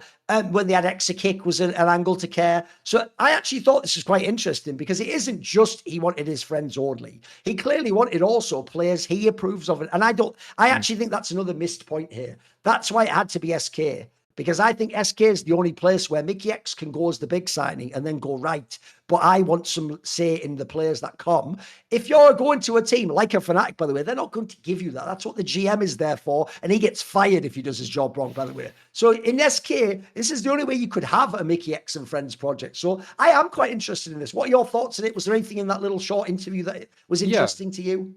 So it's basically a more condensed form of some interviews he's done, because he did do an interview with Don Jake, and there was a very interesting back-to-back where we had, I think it was Grabs on one day, Mickey on the day after, so we kind of had them both sell both sides of it, because Mickey alludes to it there, but effectively there were differences in how they viewed you should build a roster, and some just difference of opinions in general. By the way, I'll just read between the lines there. Difference of opinion in building a roster means they picked players I didn't want and wouldn't pick the players I did want. I'd translate that for you there. And that's not particularly difficult to read into. Was Duffman at Fnatic actually this year as well? Did he join? I think they brought him in when things started going dodgy, as like airdropped him in, to make the G2 connection with him and Grabs. Yes. And then also, I think Duffman was at XL when Mickey was there too. So it turns out that Mickey occasionally brings in folks like that. And I know some people will start throwing around words like nepotism or something like that. First off, would be cronyism if it's for friends, and two, I think there are actually some realistic concerns about that word in esports. And I think some of that is very valid in terms of, what the hell? You're just picking up someone because... By the way, I hope people get, it's mainly supposed to be when the person isn't qualified or won't be good at the job. The joke would be, if I had a business, even a giant one where I'm the CEO, mate, but my son is also shit hot at this part of the business, I'm going to give him an obvious reason to be in the business. That'd be foolish not to. Why would I let him go? What? I'm going to let him go work for my rival. Like, I know what you mean. People just take it by default that it must be bad. It isn't. It's not. In fact, that's even one thing I have to point out a million times. They'll never get it, you Nymaera. In theory, conflict of interests are not inherently bad, as in someone doesn't have to act on them in a negative way. Sometimes you can have a conflict of interest that is just necessary or even works for you. The point is, though, when there's a conflict of interest, you do ask yourself the question, ooh, maybe I better watch out in case the things can go here, or I'll keep an eye on it. So I know what you mean. They have taken that term, and the idea is they're acting like these people aren't even pro players and he just hired his friends from fucking all like of these Slovenia players you could see somewhere in LEC. Yeah, exactly. Especially and I think that also ties into the point you're talking about. You could only really do this at a team like SK, because these players, while I wouldn't say all of them, especially coming off of breaks from the LEC or whatever, I wouldn't say that they should be on top LEC teams, but I think that on SK, a team which is, I don't know what they're doing kind of as an organization, because they've basically closed down their Berlin office and they're moving to Cologne, so they'll have to travel by train or whatever from Cologne to Berlin every weekend to play. So not only are they facing LEC teams, they're facing the Deutsche Bahn, the dreaded enemy, as well. So I don't know what I don't know what SK's plans are in general. Maybe they just think, well, whatever, we'll just do whatever happens this year, and if it doesn't work out, well, we were cutting down investment around kind of like Berlin anyway, so what have we really lost? But yeah, I think on the whole kind of quote-unquote nepotism, cronyism parts of it, another thing for that too is it's not like we have a hard and fast set of qualifications for esports. It's a very young industry. There's not exactly, and I wouldn't even necessarily like that to be a thing, because it's very important to have people come through from all walks of life, from grassroots and from whatever. But what that does mean is that first-hand experience of working with someone is actually a very useful go-to to say, I know that I can work in an environment with XYZ person in this kind of format. I guess the one person who doesn't apply to that is maybe someone like Yopper, the AD carry, who Mikyx said he tried out with him for Giant X a while ago and then tried out again this season, and he was like, okay, yeah, this is actually worth a shot. There are a couple of AD carries who are in the conversation for that. Funnily enough, Yopper is another person I used to cast way back in the ERLs, because he was in the UKLC in 2021, I want to say, or something like that. Yeah. I think he was actually playing in the same league as Skewmond at that It's on same M&M time. Gaming, apparently. Yeah, he was on M&M, which, funnily enough, that was where Jamada came from as a coach. So, yeah. Oh, well, they've had good and bad then. Fair enough. He's on our network. I'm allowed to make that. Yeah. I'll tell him about that. I'll tell him about that next time I see him. But yeah, Yop is a guy that was around the UK scene around that point, and Skewmon was there. I'm sure. Yeah, so just there was a bunch of players which have randomly come through from that kind of era of ERLs and kind of matured up over time. And what I remember from him back then was actually being very versatile. I think he ended up in the NLC a year or two after that too. I can't remember if that was Div 2 or Div 1. But I remembered him being an Ezreal player and an Aphelios player and a Ziggs player. And that's three very different archetypes. He was very versatile, and that's something which Mickey mentioned in that interview, saying that they're very adaptable.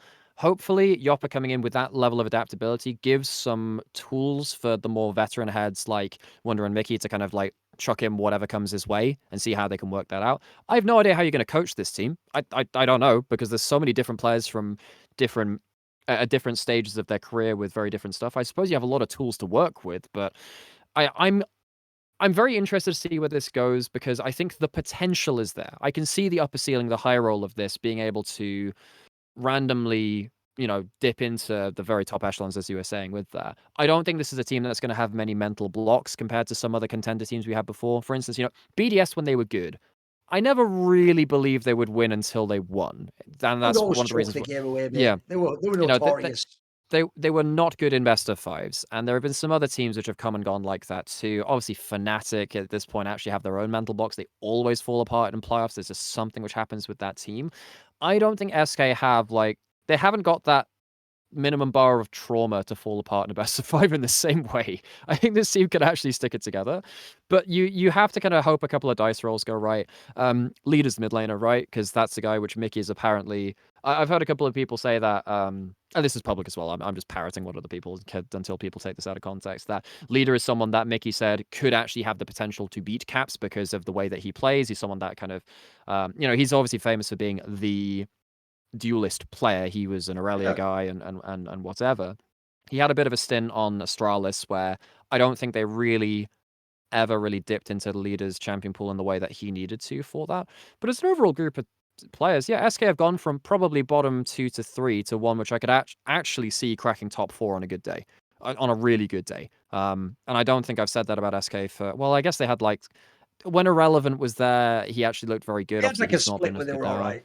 Yeah, but they never even made that stick it. I don't think they ever won a best of 5. In fact, I can't remember the last time the point is they just did the BO1s. They had one where they finished second for first in summer or something, but then they immediately fell apart in the BO3s. I don't even know if they got the BO5s. No, by the way, one thing about Leader is he is actually unfairly maligned, because a few years ago, he was supposedly toxic in solo queue. So unfortunately, if you ever do that, you can never be forgiven. You bear the mark of Cain, the scarlet letter, forevermore. Because unfortunately in League, this is one area people are way too self-indulgent.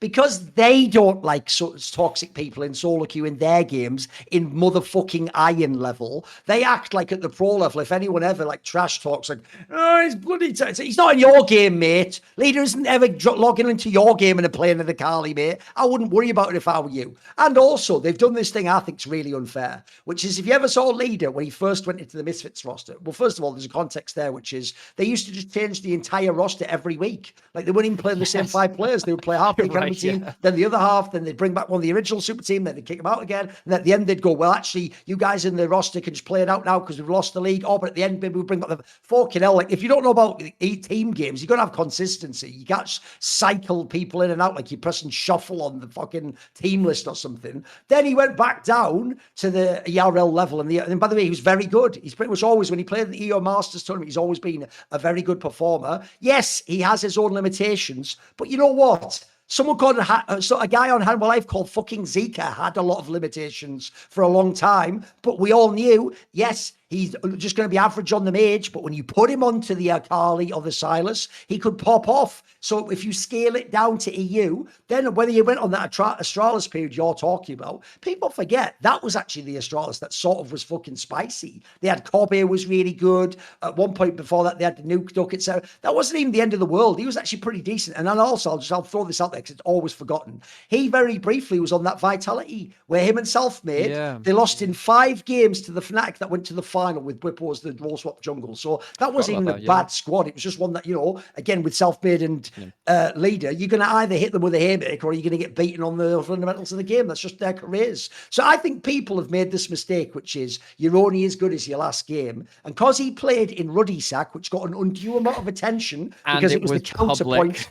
Because it was the counterpoint to Los Ratones in the league, and they had Don Jake and all that, and you had all the shit like Yamato Cannon was involved in Dom, etc. Here's what people miss about that. I don't even truly judge the Los Ratones players as if that was like a pro split of all year of their career, because they weren't getting paid salary. They were getting nothing. So as a result, in theory, that should be Leader at his most, like, you don't even scrim necessarily. You turn up for the fucking games, you play them, you try, but at the end of the day, you're not winning EU Masters. You're probably not going to LEC from that game. You just do whatever. That would be when he would be at his jankiest, his least good. And by the way, that whole project failed, even when they had people like Perks and Yankos, bro. So are we just pretending that means Perks and Yankos could never have been LEC level? The joke is, I would take Yankos and half the rosters today if he still wanted to play. He just now is some sort of bizarre fucking content guy, isn't he, for G2? So I will say this. I actually think also, here's my prediction. I don't think Leader will actually be a top player. Mikyx means his potential there. You know, he's essentially, he does have very good hands, by the way, and he has a mega aggressive style. That's actually an excellent way to have a chance to go head to head with people like Caps. You don't have to actually be as good. You just have to have a chance. The difference is a boring mage player is not even going to impact Caps' game. He's just going to farm, lose gracefully, and then you're just going to lose the game. You actually have the all-in potential with a Leader where if there ever is a Zed or something in the pool, admittedly it's a jungle champion now, he's going to go fucking ham on that. If there's ever a new especially with the meta melee change for next year, because it seems like going if into next year, year or something, Dawn, whatever, that's how he has a chance. You can have a split where he's good, can't you? So I'll predict if these champions are in the pool, he'll have the odd game where he gets 10 kills on one. Yeah, this team is entirely about how they kind of do the. I know that players technically play a large part in this team, but it's all on coaching and how you actually utilize these picks.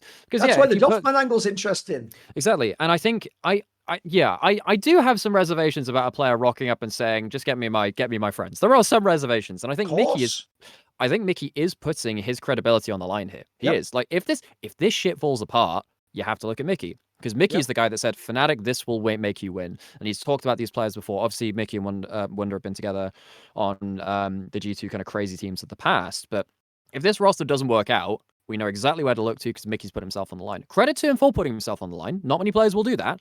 And I do think that this is a position where I can conceivably see them doing well, where they do find a way to get Leader into a comfort zone, find a way to get Wunder back into kind of, back to Wunder levels. Funnily enough, Wunder has hit like his highest solo queue level ever since, lolpros.gg has ever started tracking that stuff. So, oh my God, is Wunder actually tryharding for the first time in his life? That could genuinely be a bit of a game changer too. I want to see this team succeed because it'd be a very different kind of team to make it work with NLEC. But if it doesn't, Mickey's got actually a fair amount to answer for on that one. Absolutely. So actually, I thought that was interesting. I also was interested to see his reasons for talking to those people, etc. Who did he want in? The whole point is he didn't just go, well, he's my mate and he's a mate and I love this guy. No, he had reasons as to why he picked these people. And then lastly, I'll just say this. I also don't blame Mikyx for this reason.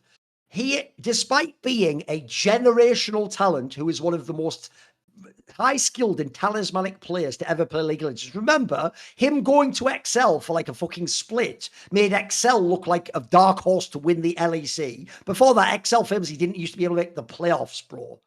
Like, the joke is XL was so bad at making playoffs, Cadril just tripped over out the way out the door, became one of the biggest core streamers in the world. Like, he would still be playing now if they'd actually ever had a career, etc. Because if you don't know, he was a guy who lived through the competition. So, yeah, I actually think SK is in a league where we have massive rosters. Throw me an SK in there for a little bit of spice, mate. Also, anytime Wonder and Mikyx and Duffman then play against fucking Fnatic or G2, instant storylines, instant fucking angles. Yeah, it's going to be fun. Yeah, and I think I would much prefer this kind of angle than some of the other bottom teams, which just feel like they're just maintaining for the split and they're not really trying anything that crazy. No, I'd love to see, on those kind of teams try to dip into the ERLs and get like a hotshot rookie if they think they can make someone work. I think there are some complaints from ERL players that, oh my god, what do you mean you can get Wonder out of retirement to do XYZ when there's XYZ person who's been waiting there for years, and there's a sense of kind of I don't know what the extra emotion would be, but it feels a bit futile, I suppose, to be an ERL player when just the same players get shuffled around all the time. At least I can see the angle for SK. For some other projects, perhaps that would be more on point to say, well, this guy's been sat there for ages. There's an AD carry called Legolas who probably should get a shot at some point. Xayah had, some pretty awesome games, and he was stuck around in ERLs for absolutely forever after dropping back down from LEC. There are many other names you can chuck in there. SK, I'm willing to give them the benefit of the doubt for this one, though, because they are trying something dynamic. And let's be honest, if they were just maintaining rosters from before, they were still going to be bottom echelon, not really achieving anything. They now have a dice roll to see if that changes. Okay, in what we'll do is we'll take a step out of the esports part for a moment before we go and do all the career stuff. Obviously, we've talked in the past, there was leaks through LS and through people on stream, and then at Caster Xun in Korea from the LCK commenting on the idea that Riot's going to do a League of Legends 2. Now, look, as I pointed out last week, there are, in the modern day, by the way, with games like League, I mean, they're free to play, so they're not actually like subscription services, but they almost operate like never-ending entities that stay alive. Remember, League of Legends isn't like fucking Metal Gear Solid. You don't make Metal Gear Solid 3, and then the next one has to be Metal Gear Solid 4, because it's based around like Hollywood release timings of like, you release it at this time, you have the preview. What happens basically is just like CSGO went to CS2, one day you just woke up, mate, and if you had CSGO, you had CS2, and CSGO was gone, and they ported the skins over, so you didn't lose that. You didn't burn the fucking Valve headquarters down. But everyone now is just playing CS2. That's what it is. When they say League of Legends 2 or League Next, as the dreaded, that's come from a bloody American, I can tell you, inside some marketing meeting. He thought he was so slick when he came up with that. They're not really going to launch a game called League Next or League of Legends 2, in my opinion. What they mean is that's the project title for when do we do the giant overhaul of League that we should probably have done years ago, but we actually probably thought either League would die out or Valorant would be the future. So we just put it off forever. We did that minor update and whatever it was, like 2016 or something, when we made the map look a little bit better. But now, in theory, the notion is next year, no, more than that, next year plus a week or so, guys, in 2027, they will release whatever this is. And this update, in theory, outside of esports, is almost everything you could want. They're going to give you better visuals. They're going to update the UI. They're going to add a bunch of shit. Now, here's one thing I think is very interesting that I always hated. They say they're going to make League of Legends more accessible to new players. Now, listen, buddy, you're like a solid half a decade. That horse is bolted. But okay, let's imagine that actually Gen Z isn't going to play Roblox and fucking Apex Legends and Fortnite and whatever it is they play currently, and they're actually going to come Arc Raiders, Helldivers. Let's imagine they're actually going to come back and play League. Say there is a new viewer, I've always thought the dumbest thing about League, because when I started League and when other people came along, everyone runs into these problems. There used to actually be a philosophical mandate within Riot where they used to claim we don't actually acknowledge the meta of a professional game or team game of League of Legends. Technically, you could double jungle. You could both go top. The guy who's support could play any champion there. That's why they would never let you back in the day report Funnel a guy. Strategies, double items. You could never report a guy for picking like fucking Gragas support in like a season where that's not even a support champion. You could never take someone, or someone does like a jungler's Garen jungle. You couldn't report him for that because the logic was, hey, it's just a sandbox. It's up to him how he chooses to play it. But eventually, with things like role lock and fucking all these different aspects, and then they had to tailor things to different roles for jungle, for example. Over the years, swaps and they have made it so that they do acknowledge there is a meta and a rough way they want the game to be played. But as a result, I'll tell you the one area they've lagged so far behind Nymaera.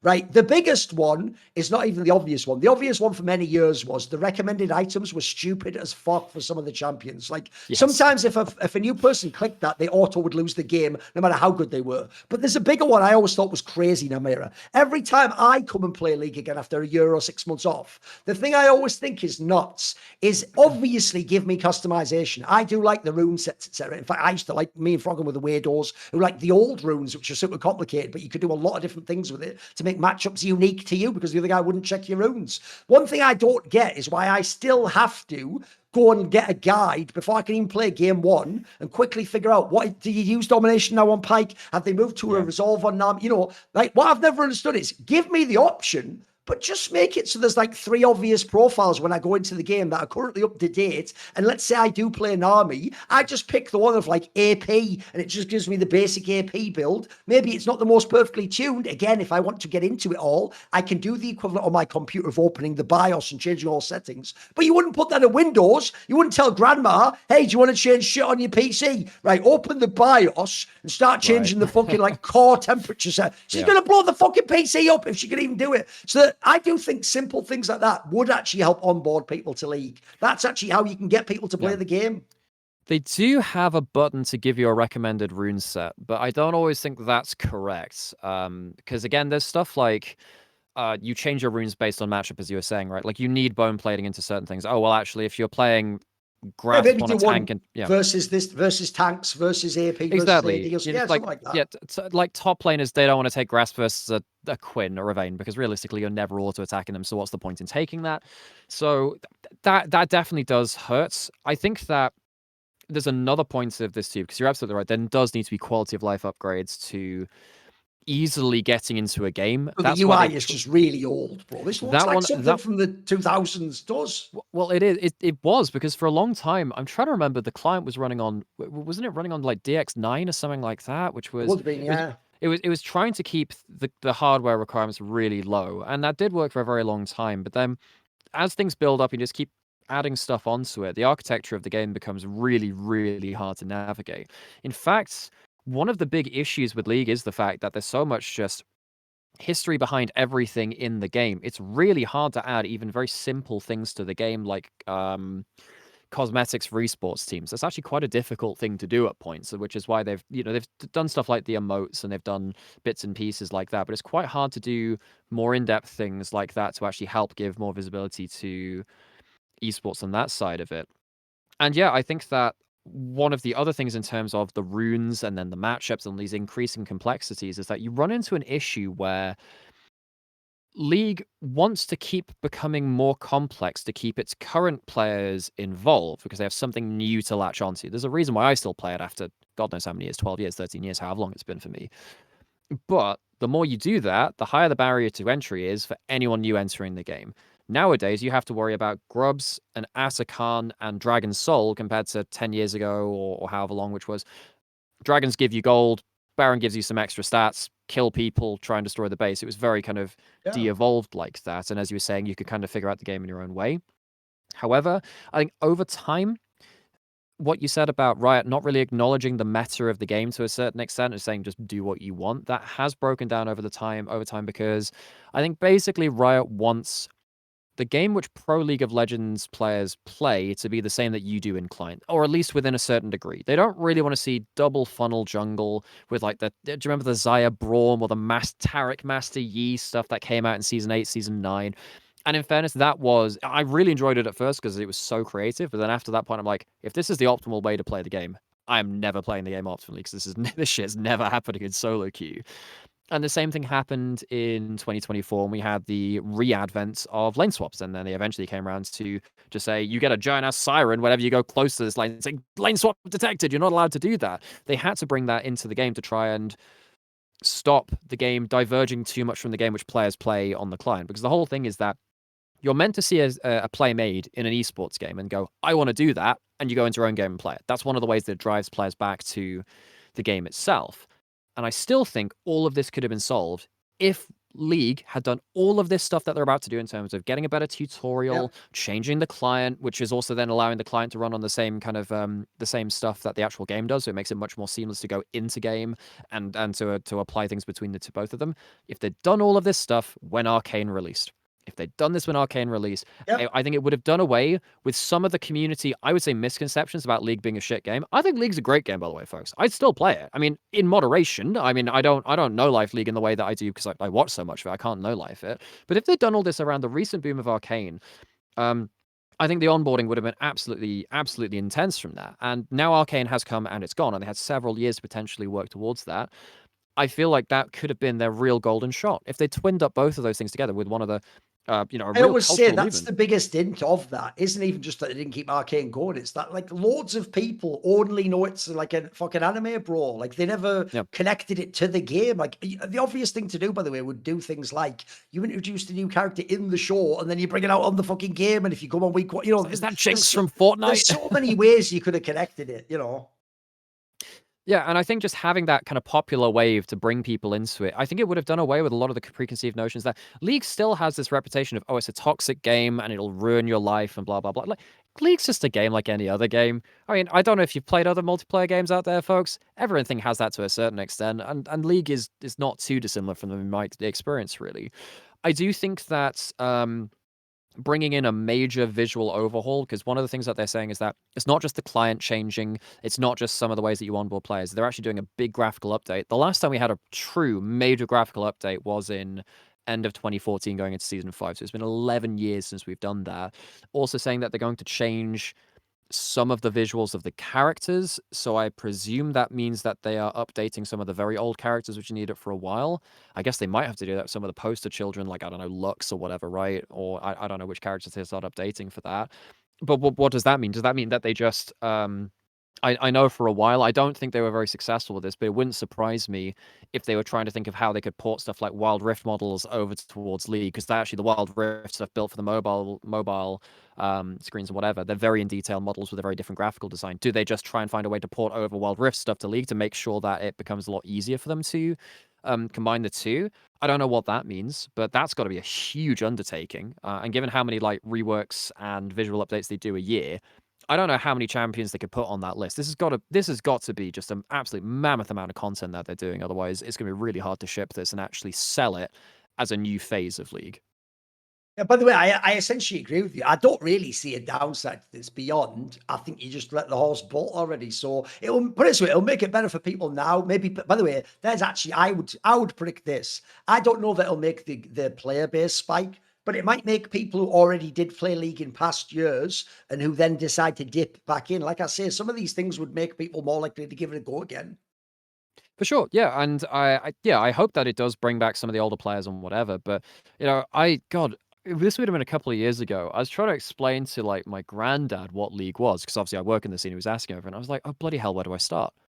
It's not just. I mean, at simple points, it's 5v5, destroy the enemy base. Oh, but actually, to do that, then you have to destroy these structures outside of it. Okay, that's still fairly simple. Well, okay, well then you have to place certain different archetypes of champions in each role. Okay, still within the realms things. But then you start adding bits pieces on in terms of all of these objectives which you fight over, but then actually sometimes you don't fight over them because you're playing around XYZ. And it just gets hideously complex over a while where, it's very hard to explain it to someone, even with gaming backgrounds, because, I mean, I guess it's not to the complexity of, I don't know, like Rainbow Six Siege is probably the one which probably gets the most complexity allegations thrown at it, because you have playbooks for, like, different maps. You have entire novels written over that, effectively. But yeah, as a whole project, I'd be very interested to see how much content is actually coming with this release to actually sell it as that.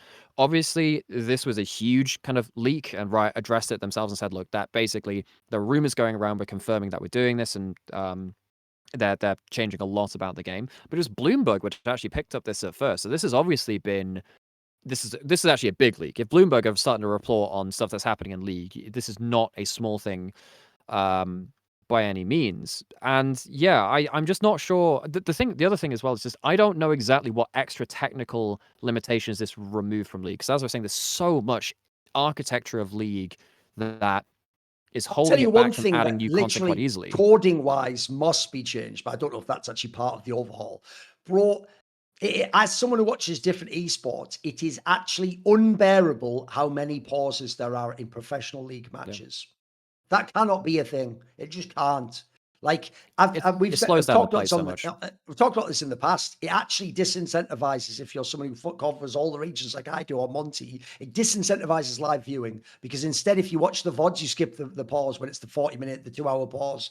They're a nightmare, bro. And unfortunately, it's hard to blame Riot because the motherfucking game was made in 2009. Like, yeah, it's going to be really out of date now for modern PCs and all the new, like you say, the new DirectX and new Windows client. Oh, there's so many things that are going to make it like no one could predict that. So I hope that they're also going to fix some of the tech in that sense too. Let's get it more slick and professional and so it doesn't break all the time. And I'm just hoping that it gives them more capabilities for extra little bits outside of the game, which help you prepare for in-game. One thing which I think that league could really benefit from is kind of like problem-solving modes where you have, say, like, you know, shoot X amount of targets with X champion or whatever. Just have little game modes like that, little challenges which help people get into it, kind of work people up on different skill sets, CSing, team fighting, laning, or whatever.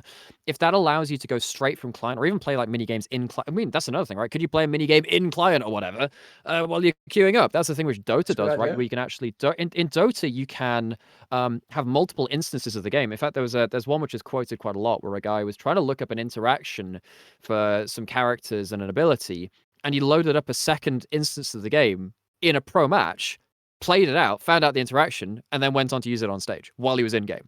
And that's just ridiculous. Obviously, that's a very different scenario. But if you're talking about the technical limitations and what could be added to League of Legends, which it doesn't currently have, being able to actually add extra functionality to the client, be able to add, I suppose, extra mini kind of problem-solving modes and stuff like that, I think that would be really, really cool to see. But at the end of the day, this is all very, very early news. I don't know what extra limitations they'll have. Presumably, this is an absolutely crazy investment from Riot because, as you're saying, in terms of the bugs, a lot of those bugs are kind of, they know that some exist and they know that the way that certain things work, but it's very hard to get down to the roots of it because it's all snarled up in the spaghetti, really. The problem is now, how do you rebuild a game if you're going into, I don't even know what they're going to do in terms of, is it updating the engine? Are they rewriting how much from scratch? If you go too far with that, you actually end up changing the look and feel of the game, which is a big no-no for people who've played League for so long. And I'd imagine that's the thing, you're talking about CS2 and CSGO and whatever. I remember seeing a lot of things about how the different smokes changed and whatever. That changes a fundamental thing about the look and feel of the game, which is very hard to buy all the players on board for. In League, suddenly, if auto-attacking or moving feels different levels of responsiveness, that can actually really change the way that you experience the game. So I don't know how long this has been in the works, presumably for a very long time, but they said that it's coming out, did you say 27? So basically a year and a bit. Like, that's not a crazy amount of time. This has got to have been in the works for a very long time. It'll be years and years. Riot always has shit for like 5 years before you even hear about it. You just hear these rumblings. There is actually one more EU piece of news, but it's actually more business than it is about specifically LEC. Actually shouldn't affect LEC at all. Basically, Fnatic, one of the most legendary esports endemic brands of all time, obviously especially connected with European League Legends, where even though people meme, it's true, they've never won the LEC trophy. They were obviously the kings of the EU LCS, had a lot of success there. And despite not winning, they've just been perennial fucking runners-up in third places for a billion years. They always go to Worlds. They even did it this last time around. They are a special brand. They're not as fallen by the wayside as the SKs of the world, etc. So I do think, Fnatic, I'm always going to be very interested in what that organization does. Now, the story goes that they are looking to sell for $100 million. But I think that's a very generous amount if they can ever get that. Like, valuations have fallen a lot more than that, in my opinion. And you might have seen at the moment, a lot of things are selling. You had like NRG get taken over by Dark Zero elsewhere, or other esports brands are looking to get out or exit, etc. Now, in this article, another example of mainstream news, the actual article, by the way, was on Sky.com. Sky News in the UK reported this. I did see that, yes. It wasn't just cheap esports, mate. And if you go and read it, they have a bunch of info in there where it's clear Fnatic's told them this shit, by the way, to gin up the fucking sale. They claim that, for example, before they sold the performance product line of Fnatic Gear, which was a thing they did to desperately get money into the org, where basically fans could like essentially like order a mouse, and then it would be made for them, and then they'd be given the mouse and the keyboard. They claim they sold 1 million products, more than 1 million products. If so, that's incredible. It sounds very implausible to me, but they're saying in this in-game cosmetics as well? No, physical things like the mouse and the keyboard is what they mean. It's a hardware division, so they shouldn't count icons. Look, it sounds implausible to me. 1 million products is fucking crazy because they only did it like 4 or 5 years ago. Then also, this is another thing which sounds like castaway nonsense, but listen, this is what they're reporting. They claim that Fnatic is close to breaking even as an organization. Now, again, all I can tell you is in games like League and CS, you lose money. So I don't know how they would have done this. I don't know how you could balance that with Rocket League. This could all be lies as usual. There's not really anyone to audit this, but this is what they're all claiming. By the way, the reason I'm reading this is because someone who's a businessman in the real world who's heard gaming and esports is big, he's going to read this and this is what he's going to think's true. He's going to think, well, a mainstream source like Sky telling me that, this must be the truth of the industry. So I think it is important to know what the bigger, wider industry thinks in the same way as when the Overwatch League came out. You might think Overwatch sucks, so it would never succeed. That is massive because that's the first entrance point for people like giant sports brands or giant media companies go, ooh, esports. So they're going to hear the numbers and they're going to believe him. So it does affect the perception of the industry. So what are your thoughts about this? By the way, as far as I know, they almost certainly will not sell the league team. The idea is you're buying the league team. It's an asset within it. You're buying the spot in the LEC. You could argue, if the person's motivated, increase the funding. Maybe now they can afford to compete with G2 and Carmine Corp and get the best player. Who knows? So what are Nymaera's thoughts on this potential sale? So I only know League in depth, and then there's some stuff about Valorant. Fnatic did end up basically tearing down their headquarters, or at least whatever outlet they used in Shoreditch, London, which they were using for a while. So that building's gone. I don't know financially how everything's working, but Valorant, they've had a widely successful One of team. the best teams ever, yeah. But then, didn't they used to have Chronicle, and now he's gone over to Vitality? He got poached to Vitality, yeah. So he's gone to Vitality now, so they've lost like one of their huge players there. Obviously, the league this year in League was strange because they did make Worlds, which many teams would consider a success, but then they got blasted out at the earliest possible opportunity. Players have left during the off season, so they haven't been able to retain that same roster. Not that I suggest that they would have done, but mixed year for them. Making Worlds, I presume, is a big positive, but the way that the players talk about it, you wouldn't be able to tell it, and you understand why, because the way that the results happened there. The economics of esports is not an easy one for the biggest sports like League and CS. They just don't give you that much money.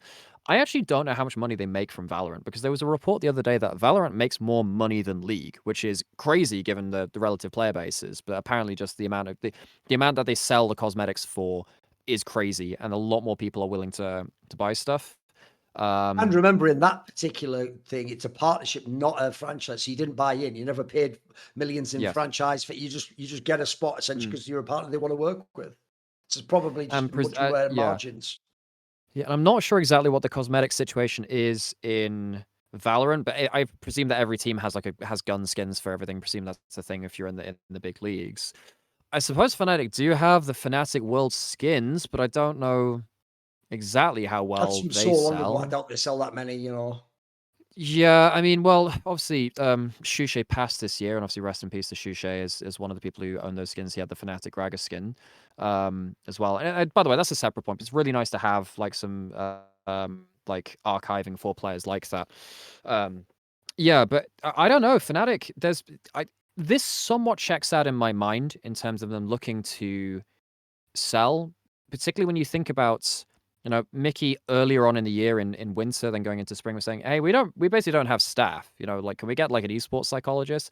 And I think it was Nightshare, former coach of Fnatic, was saying that, I tried for forever to get extra support staff and stuff like that. So it seemed like the things that pinned the team together behind the scenes were not well invested into.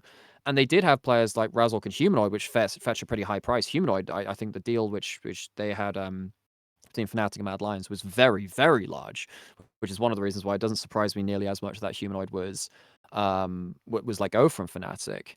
But the fact that they potentially are selling, obviously that might give some people the heebie-jeebies of, oh, are we never going to see Fnatic again? Realistically, if you're buying in, you're going to keep the Fnatic brand. It's too recognizable. It's one of the greatest known brands within esports. I can't speak to the other sports, but yeah, it would be... I would be pretty in keeping, given what I've heard from the level, well, what we can infer from the level of investment it seems like they have into some of their teams. Just a little side story on that one. Again, actually, I want to also present it so people don't overreact. Like I said, they're not going to get rid of the Fnatic name, kick everyone out the team, and suddenly they're just like in fucking Roblox. Like, that's not the idea. If anything, the whole point is these are all assets, like the Fnatic team that they have in Valorant. The one in CS isn't as big, but whatever. To be in all the major esports is a big deal for these people, right?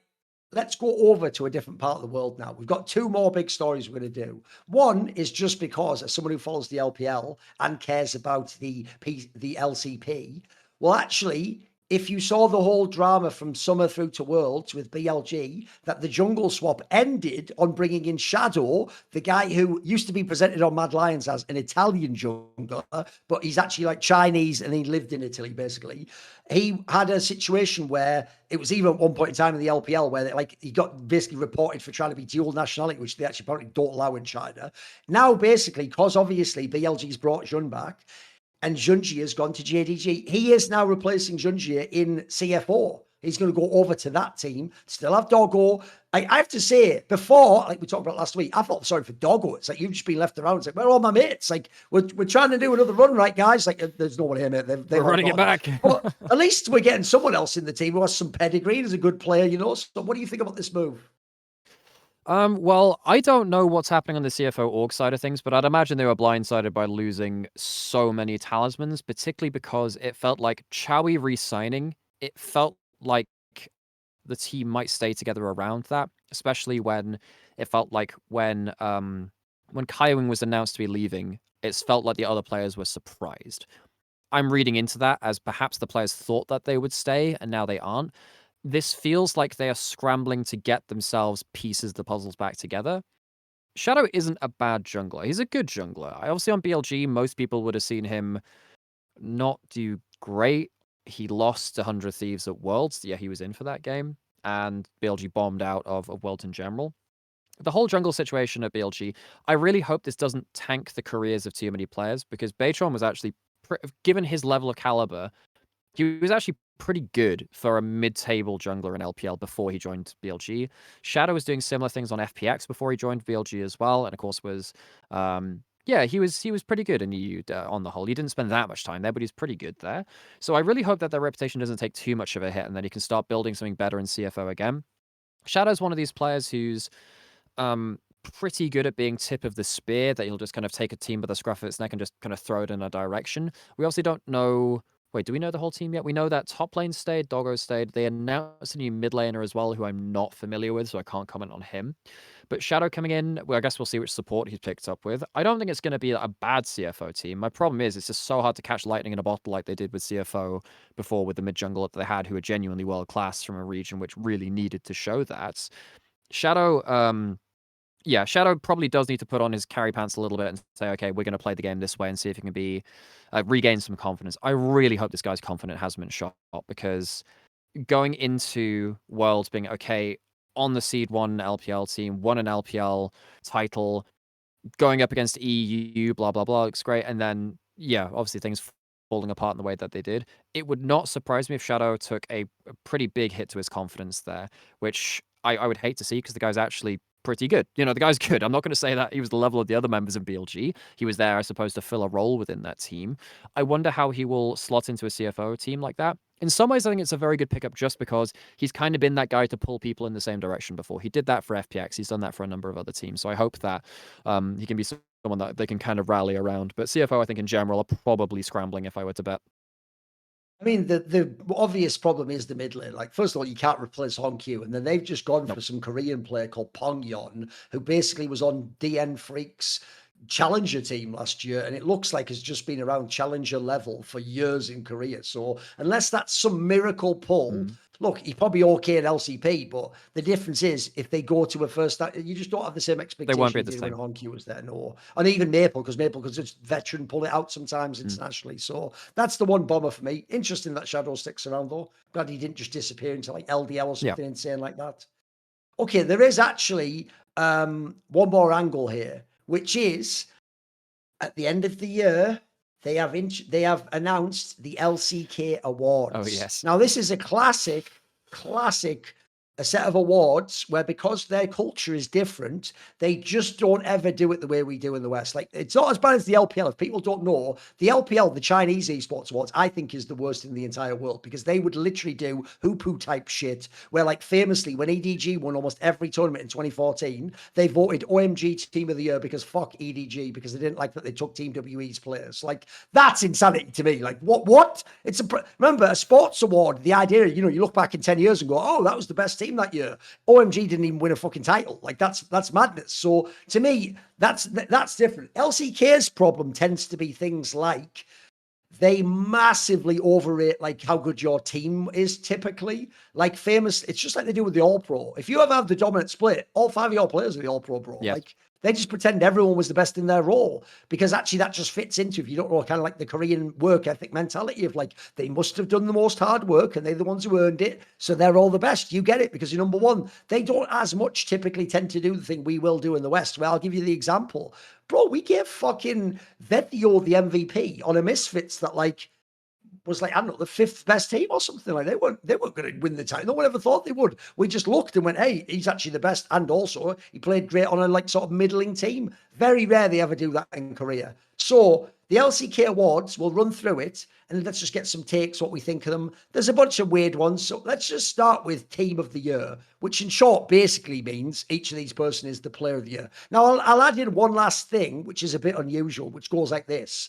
When I've looked at these results here, some of them, to me, I've got to say, look as if they've actually taken into consideration the world's results, which is actually what never was the case in the past, as far as if people don't know, you know, when everyone goes, because I get mad at the PC Player of the Year in the past few years was fake it in the Esports Awards. They were like, well, he did worlds, didn't he? Yeah, I'm sure they made like Zika to win. No, actually, Korea tended to make it so that LCK was just the LCK one. So, like, as I actually think if you went back, I don't think Zika did win that one because he wasn't the best in LCK. Team of the Year, we'll just go roll by roll. So top lane is Keen. I have no problem with that. Thoughts? Yep, I think he was by far the most consistent member. I think that, yeah, the World's run was a little bit off. I guess if you looked at like Wincers, obviously Xayah was very good there, but across the average of the whole year, Keen was very, very hard to like beat to the punch. I can't remember who else was nominated for it, but that one probably the easiest of the bunch, I would say. Yeah. Maybe support is a bit more one-sided. I think it's just a slam dunk, this one, really. Right, then jungler was Owner. Excellent. I actually think it was the best year of his career. But put it this way, I think Owner was probably the best jungler in the world. So I don't hate that one either. I think that's legit. Yeah, I actually think we'll get to this later. I think there's some awards which Owner wasn't nominated for, which I think is tragic. Owner was I actually, even when we did League Awards, I was on the panel for League Awards earlier. Owner was my LCK Player of the Year, I think, actually, as well. I think this guy's been mega. Okay. I think that in the first year or two of Owner being on T1, I think this guy had some inconsistencies, but I still even think he was overlooked. I think as T1 was struggling this year, pretty much you could always bet on Owner being still best player in T1 for the grand majority of it. I think the sad thing for Owner was he didn't have as good a Worlds as he did the rest of his year. And if he did, I think it'd be a slam dunk for, Player of the Year in this kind of awards as well. I think that Canyon not being as good this year, he was very inconsistent, means that he wasn't really in contention. Who else was even in contention, really? Obviously, Cuz had a good Worlds, and Cuz was good in general, but he's not at the level of Owner.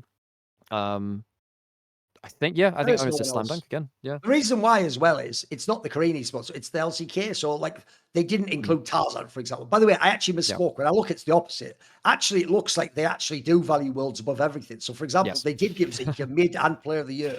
Even though shit, they gave in 2023, Faker got everything because they won Worlds. They didn't give it to Chovy or whatever. So turns out they last year it was like the entire team of T1 made it into Player of the Year position. Last year for that was for 23. For 23 it was like T1 had everything. Last year they also had everything. So the last 2 years, top jungle, mid jungle ADC, the whole team was just T1. T1 didn't win a single split. So that proves now actually Worlds does supersede everything. Okay. Then we have mid lane. Now here's why what he just said about top lane is actually relevant. You're going to think, what are you talking about? Chovy was the best player. Oh, I agree. But there was the whole BDD angle, wasn't there? Especially if you count Worlds. Like, you can argue BDD was just the best player at Worlds. In summer, there's a reason why they even got to be third place. Like, on paper, they should have been the team battling for the fourth place spot and the play-in, etc. So I think most people acknowledge that Chovy maybe was the best mid laner, but maybe like BDD did more with less and all that sort of jazz. So he wins the mid lanes. But are you actually okay with that for mid lane of the year? Yeah, so it was Chovy who was mid lane of the year. Yes. Chovy was mid lane of the year. I think, if you valued like the earlier splits, I mean, there was that one pie chart that was going around, or the radial graph where Chovy was ranked like one. Everything. He was ranked one for every single stat. The joke is, the whole point of the chart is, it goes in. His just didn't. His just was like a circle. Like, oh, you forgot to put the thing on. No, it just is. No, it is everything apparently. It is just the boundaries of the craft. It's why actually when people think we're like sucking Chovey's dick, I always tell them, you are aware, even Faker wasn't like a 10 out of 10 in every area of the game. Or if he was, this was like 12 years ago or something. That actually implies, this is why I know a lot of people like Dom do want to see Chovy win Worlds.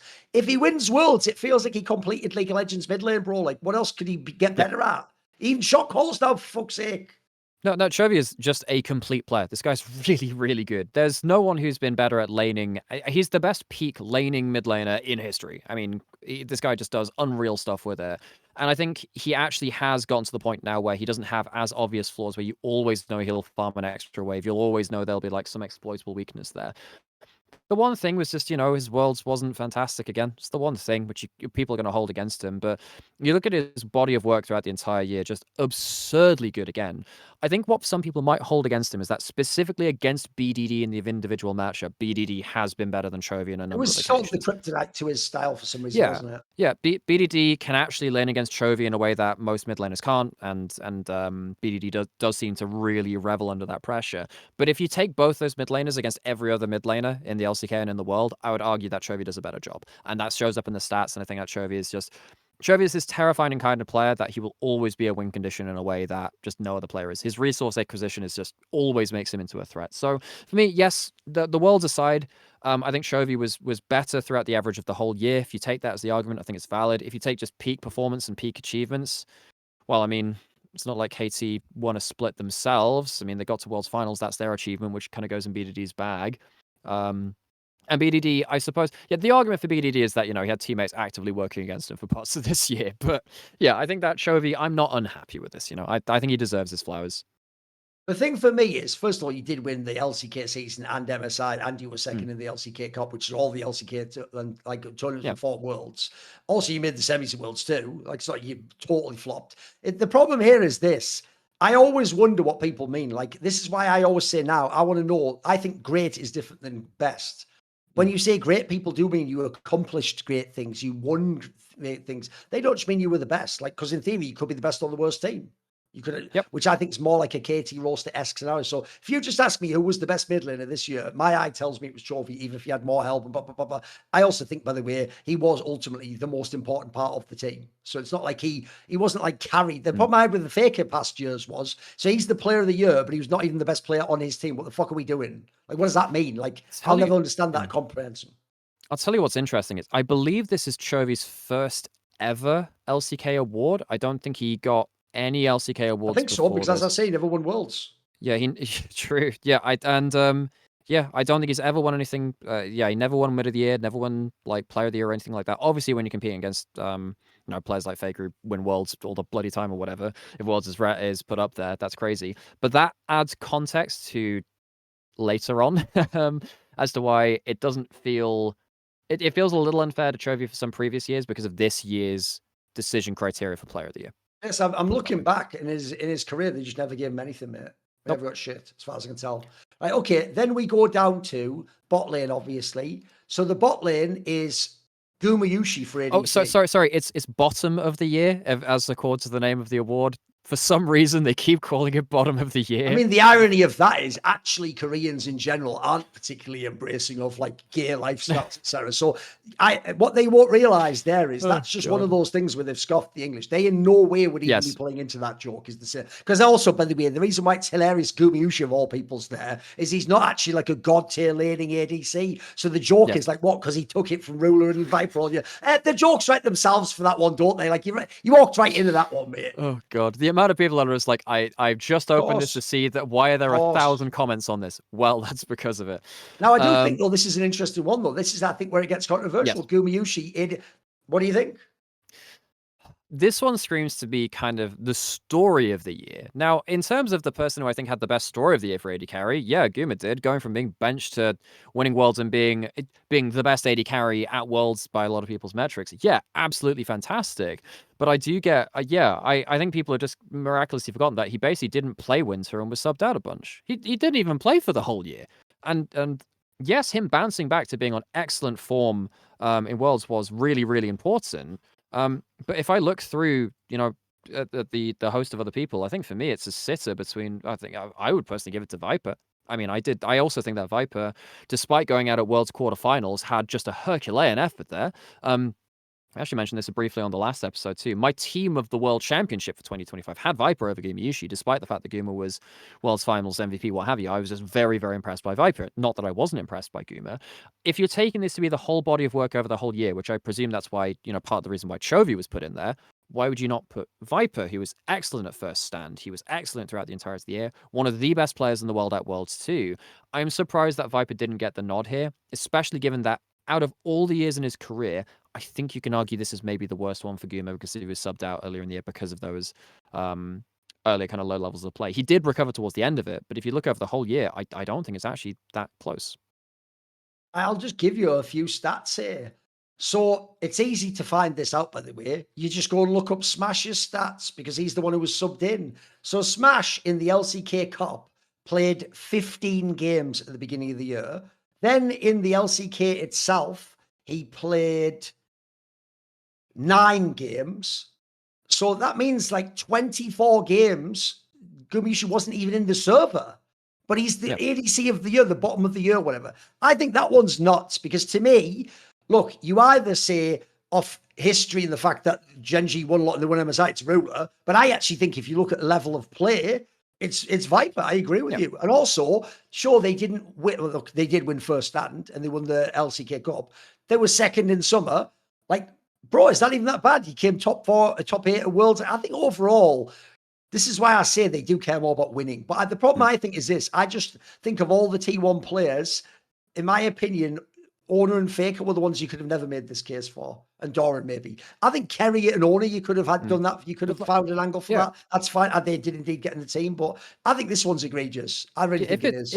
I would like them to be consistent, even if I would disagree with the reasoning. Like, if it's mainly about Worlds, it's not Chovy for mid. And if it's mainly about Worlds, I mean, arguably, Owner didn't have a great Worlds for his level of form, although I think that, again, towards the end of it, kind of, hell, you could even argue Cuz if it's based on Worlds form, couldn't you? Oh. Then top lane, well, top lane's a weird one. It probably still is Keen, but it does feel like there's been some split reasoning for different roles. It's just kind of vibes voting, just vibes voting. Yeah, I that's the thing I take issue with. I can understand kind of putting Guma in for the journey and being and whatever, coming back from being benched to being World's Finals MVP. That is fucking inspiring. That's really, really cool. Don't get me wrong, but I don't see how that aligns with how the other votes worked out for this. And then the last position before we do the specific, like separate awards, is Carrier gets support of the year. Is that warranted? The only other person in contention is Duro, and I think it's warranted. I think that Delight had an excellent winter and then just increasingly became more coin flip as the year went on. He was excellent in winter. People need to remember that. Duro, very good in spring and MSI, very good in summer, good at Worlds. I wouldn't say he was excellent at Worlds, but he was good at Worlds. His winter was off, so he took a while to warm up. Then Carrier, trying to remember, I think he was good in winter, poor in spring, better at MSI, took a bit of a dip in summer, and then just okay. His World's Swiss stage, apparently he was ill for that. He wasn't great, and then his playoffs were just fucking ridiculous. Like, Carrier is just so. Yeah, I think the peak level of play was hit by Carrier, and I think that all of the other people that were contending for the role had at least one bad split. I'm happy with Carrier for this, although I could see an argument for Duro, but I would personally go Carrier. If you aren't just making Worlds the deciding factor, I actually think Duro was the best this year. I actually often pointed out, first of all, Ruler was bad at the beginning of the year. That's why I didn't have him for ADC. Duro was the better person out of the lane. In fact, he was actually very good from very early on. And that's why you never ever saw this guy threaten to get benched, anything. Also, he performed awesome at MSI. He was great in the general regular season. He even switched up his champion pool. I will say, I do think that like Carrier started the year well. He was also quite good with Smash, believe it or not. I thought those paired quite well. Yeah. And yes, in the playoffs of Worlds, he was unbelievable. Again, he did, as usual, no support in playoffs of Worlds can ever fuck with this guy. Yeah, I seem to remember Duro, his first split with Genji was a bit ropey because he had like that one Thrash game he played and he just completely shit the bed. I seem to remember that one. I can't remember if that was kind of like a sore thumb though. I think overall his split was good, and then it got later into playoffs, and then people started kind of valuing Delight and Carrier more. But yeah, I mean, across the rest of the year, I still think Duro was an absolute monster, and I'm not gonna be aggrieved if people had put that. But in terms of peak level of play, and then also the plays which determined Worlds, yeah, Carrier was a monster. So I'm not unhappy with Carrier being voted there. Now, this is where we exit sanity or any level of coherence whatsoever, because they then give out other awards, which I can tell you the criteria makes no sense if we just look at how we pick the players. So, Coach of the Year is Coach Kim from Gen G. Didn't he quit because he felt like he wasn't doing a very good job? Right, think about this for a second. So, Okay. Yushi gets to be ADC of the year because he won Worlds, not Ruler. Well, Gen G didn't win Worlds, mate. So why isn't that Coma by that logic? If your Carrier could have been Duro, but you won Worlds, you were great in the playoffs. Well, then why isn't that Coma? I don't get it, mate. Like, And look, also, if you asked me on aggregate who the best coach is, I probably would say Kim. I think he did an excellent job with the super team, which you can. Man, I always say this, it seems easy to use super teams. Sometimes it can be harder in other ways because you've got all these egos and people work together. So I just don't get why he wins it, but then the T1 players get the award, you know?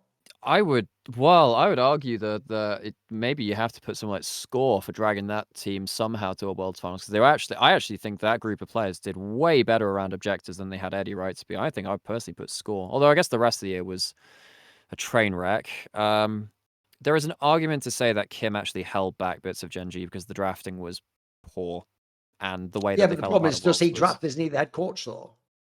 Yeah, that's a fair point. Yeah, I'd not. It depends who gets the divvy up of I don't know what the responsibilities and logic of that stuff. is. But I Just the know that create with teams do that two-man system, don't they? that's true. But then I seem to remember there was an interview with Kim saying that Kim, Kim's now stepped down from Gen G, of course, right? And it's Ryu that come in for Gen G's Yep. coach. So obviously Kim didn't feel like he did a very good job towards the end of it. And given that on paper Gen G upgraded from what was supposed to be the best team of all time at peak, blah blah blah, even though they didn't win Worlds, again hyperbole. Well, absolutely not. Actually, some people were very much referring it to like that. The fact that he's now stepped down after the failure of that, I think that goes against what's happened in that ward now, because I'm not sure that Kim believes that himself. By the way, I'm not that's sure one who I thing put we've in, got to but stop yeah. doing in esports. If someone's the number one favorite because they've won everything and been incredibly dominant and look unbeatable, when they then lose, that doesn't change history and they didn't do any of those Yep. things and they sucked all. Like, because otherwise you do end up in this space that it looks like the Koreans have ended up in, which shows, oh, right, it actually turns out T1 was the best all along. No, you've missed the entire story there. That also, that doesn't even make chronological sense, because actually, it's even why T1, when they win these last three worlds, is very interesting. They tend to have a game in the group stage where they fuck up and learn from that. But by this logic, they never fucked up. They were always just secretly the best from day one. They just chose to hide their power level until Worlds, you know. Well, Worlds 23 is the big one for that for me, because remember, they lost to Gen G in that best of 3 in Worlds Swiss stage. And then after that, that was when, and we've heard from interviews since then, they realized that playing Gen G style of League of Legends wasn't going to win them Worlds. They made the switch back to double ranged bot lanes with stuff like the Ashe support, Varus support, and then they flipped the meta over that. That to me was, that's that adaptation which I look for when you're not quite at the top and blah, blah, blah. Adding on to the thing you were saying about if you're winning everything, then suddenly lose at Worlds or whatever. Again, people remember that if you're ahead of the game, other teams are playing catch up for the rest of the year, and they somewhat have an advantage going into Worlds, where there often tends to be a meta shift. And Gen G's job was to stay ahead of the game, not necessarily to. But Gen G in this regular season was almost never losing, bro. So they actually have very little incentive to discover new league, because it's not broken. So why would I fix it? It's working. It's working like a motherfucker. And it's why Golden Roads is just kind of impossible now with a 3-split format and another event put in. It's just so hard to not lose. Yes. Because, Gen G lost, what, 2 best of 5s the whole year? No, 3, because they lost the KT1 in summer as well. Because they lost one in LCK Cup, they lost one in summer, and then went through the lower bracket, and then they lost the one at semi-finals. I suppose that's actually a worse record than some previous years they've had. I mean, I guess I can accept Kim as coach of the year, because I suppose you could give it to score for what happened with Katie at Worlds, but I think that undervalues the rest of the year too much for me to be comfortable with it. Sure, it's a bit of a nothing burger. The problem with coaches is that you only really know what a coach does when you actually work them. I mean, let's be honest. I mean, the thing about T1 is that it's probably Faker doing a lot of the coaching on that team, except he's not going to be eligible for that, and that makes sense. He makes a good amount of value out of that, but it's hard from the outside looking in to see what the coach is actually doing with the team. I think this one's quick. So rookie of the year was Diablo. What do you think? Guy's great. Diablo's great. Absolutely fantastic AD carry. He was also really monstrous in the Asian Invitational, which was the crossover of LCK and LPL. I'm somewhat surprised that Diablo wasn't actually, well, I don't know whether he was considered, but he's stayed on BFX, I believe, going into this year. This guy, I guess, must have had some mega money thrown at him, because this guy was catching eyes the entire year. No surprise, guy's really good. Yes, this is also something I think if we were a couple of years ago and they had all those VC millions in NA, bro, you don't sign that Check quick. You money in. sign this guy to a Team Yep. Liquid or Cloud9, and you gamble that he's fucking super sick, right? This is where obviously I don't even know what words mean anymore. So the mid of the year was Chovy, player of the year, BDD. So he's not mid of the year in his role. He's not the best mid laner. He's just the best player.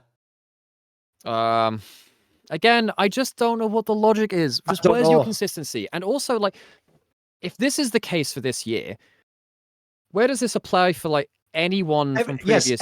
All the other years, the mid and the player were the same because it was Faker winning Worlds. Yeah, I mean, 21, Showmaker got it.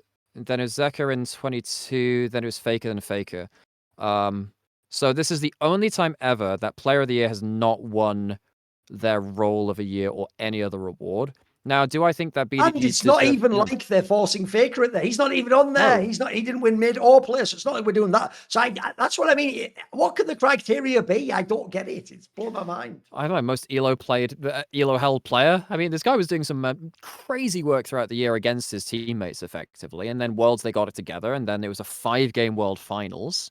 A lot of that came off the back of BDD. You know, that game 5 on Smolder, he actually could have carried that game 5 on Smolder. After VOD being up and sat there thinking, actually, yeah, despite the early start being so terrible, he was actually in a position to do something crazy about it. But I think BDD is a good player. That's not the problem. The problem is I don't understand the logic of what is happening with these other awards. You know, if Chovy gets mid of the year, should he also get nominated for Player of the Year? I mean, presumably. Also worth noting here too, this is where things get really egregious in certain roles. The nominations, I believe, were BDD. Was it Faker, Gumayusi, and then who was the fourth? Was I believe it was 3. I think it was 3 mids and then Gumayusi, wasn't it? Wasn't it just something like Faker, BDD, Chovy, and Gumayusi or something? Oh, maybe that was it. Gumayusi, like what? Yeah, and the egregious thing here is, if you're going to put a T1 player in there for the whole year, why isn't Owner there? Owner was so good throughout the entire year, and I get again the story of Gumayusi and his way bringing himself back from being benched to a World Finals MVP. Like, that's very hard to kind of like undersell. That is really, really impressive. But I don't want Owner to keep going disrespected. This guy is really, really good. Clearly, Jungle of the Year for me in LCK, and I think he was arguably Jungle of the Year just globally. I mean, I guess there's an argument for Tarzan, right? I don't think that Owner is very firmly in that conversation. BDD getting it despite not getting mid. I mean, that seems like the stray European voting metric in LCK, which they've never had, where it's just like, you know, you're talking about DTO. They did once do this in the LCS. In the LCS, they once gave, I think it was this way around. I think they gave Jensen first team mid and then Bjergsen the MVP. Bjergsen MVP. Which is yeah. Which is it? By the way, I also agree with you. I also hate, because they put it on Twitter, if you ask me the 4 names in contention for Player of the Year, the problem there is they just put 3 mids, and it always has been won by a mid, by the way, every single fucking year. Yeah. I would have had these 4 people. Keen, Chovy, BDD, Owner. I think those are the 4 best LCK players over the whole year. They're all excellent players. By the way, I wouldn't even hear any of those people winning the award. They're all excellent players. I don't know how Guma got on there, though. Yeah. I mean, Guma was better than Keen, was he? Fuck, mate. What? Yeah, Keen was Mr. Consistent again. That guy's up. He should be on that list, really. I think Keen should be on there. Doesn't have to win, but I think he deserves a nod if we're doing 4 people. I mean, is there anyone from HLE on there? Could you chuck Viper in? Viper in for a short list? I don't hate that. You could also have him. I mean, I don't think I would say he would win, but I think he deserves the nod for that. Owner must be there. Yeah, BDD, Chovy, they're the 2 mid laners you put up. I think Faker, too many random dips in form, despite the fact that they had an excellent Worlds. His Worlds was actually and you can argue there's 2 better mid laners than him, mate. Yes, exactly. If 2 people at your role are better than you, you're not in contention for Player of the Year. Come on. I think if you're going to put a support, it's. I mean, we've had that talk between Carrier and Duro. I guess I'd put Carrier, but I don't think he makes the... I think that the level of against all players, that's the problem. We're not just doing support, are we? It's all players in the league. Yeah, that's the problem. And I think support was just very inconsistent this year. Just very inconsistent. No one stuck it out for the whole year being completely on top of that. I think there's another obvious reason too. You just can't play like 8 fucking support champions and be godlike on them. Like, it's fearless. True. Well, normally you'd say that give Carrier the advantage because he can just play everything for, you know, he can use the depth of his pool. But I think that so we talked about this a little bit in terms of top lane before last episode, in terms of top laners having the same matchups played day in, day out means that they can get the 99% out of the matchup as opposed to the 95%. The problem with playing support is that you have to do that kind of for the whole map, where it's like, I'm playing Poppy or Rakan and I'm roaming around the map and I know these matchups. Well, actually, they're all random matchups now, so you can't get the map balance in the same way every game. It's much harder to practice that with everything else. So yeah, in terms of the actual nominees I don't think I'd put a support into Player of the Year shortlist. I don't think I would do that for this year from LCK. So I'd be happy with what Owner, Keen. No, the difference is the only time you get to be on as a support if you're like the year where fucking Kerry in 2023 you played ADCs or whatever the fucking revolutionized the whole map. By the way, the last award, I can tell you this award is absolute nonsense. It can't even be judged. It's short, it's sportsmanship of the year, and essentially I'll rename this award. It's the Please Give Faker an Award this year. Because remember, this isn't football. This is like, what did he do that made him sportsman of the year? What sportsmanship did he show? This is where I refute your comment that the LPL awards are the worst, because at least they're straight up about it. The LPL awards have most popular player award. Just add the most popular player award. Yeah, that's what it should be. You could just do that. I mean, I don't know what the basis of this is. Yes, is Faker always very humble and very nice, and yeah, fans' choice or something like that. By the way, the Shy won most popular player award in LPL. Again, he's only lost it once when ADG won Worlds and Xayah got it. So he's won it like 7 times now, or like 6 times, like out of all the times he was available to do it. But yeah, I mean, I don't know why they introduced that this year. I don't really know what the criteria are, besides, you know, who acts a certain way in interviews, and Faker does a lot of interviews. I mean, is he a very humble, affable person that seems to be very respectful? Yes. If there were a sportsmanship award, would he get it? Yeah, probably. Actually, he's always been very mindful of the way that he talks about others and whatever. But it seems a little bit tacked on, given that, okay, if there were other awards which were for stuff out of game or for something like that, it would feel a little bit more in keeping. It feels a bit odd just having that one. If you're going to have other kind of more, I suppose, fluffy awards or stuff which are outside of the realms of gameplay, I don't mind it, but it feels odd being on its own.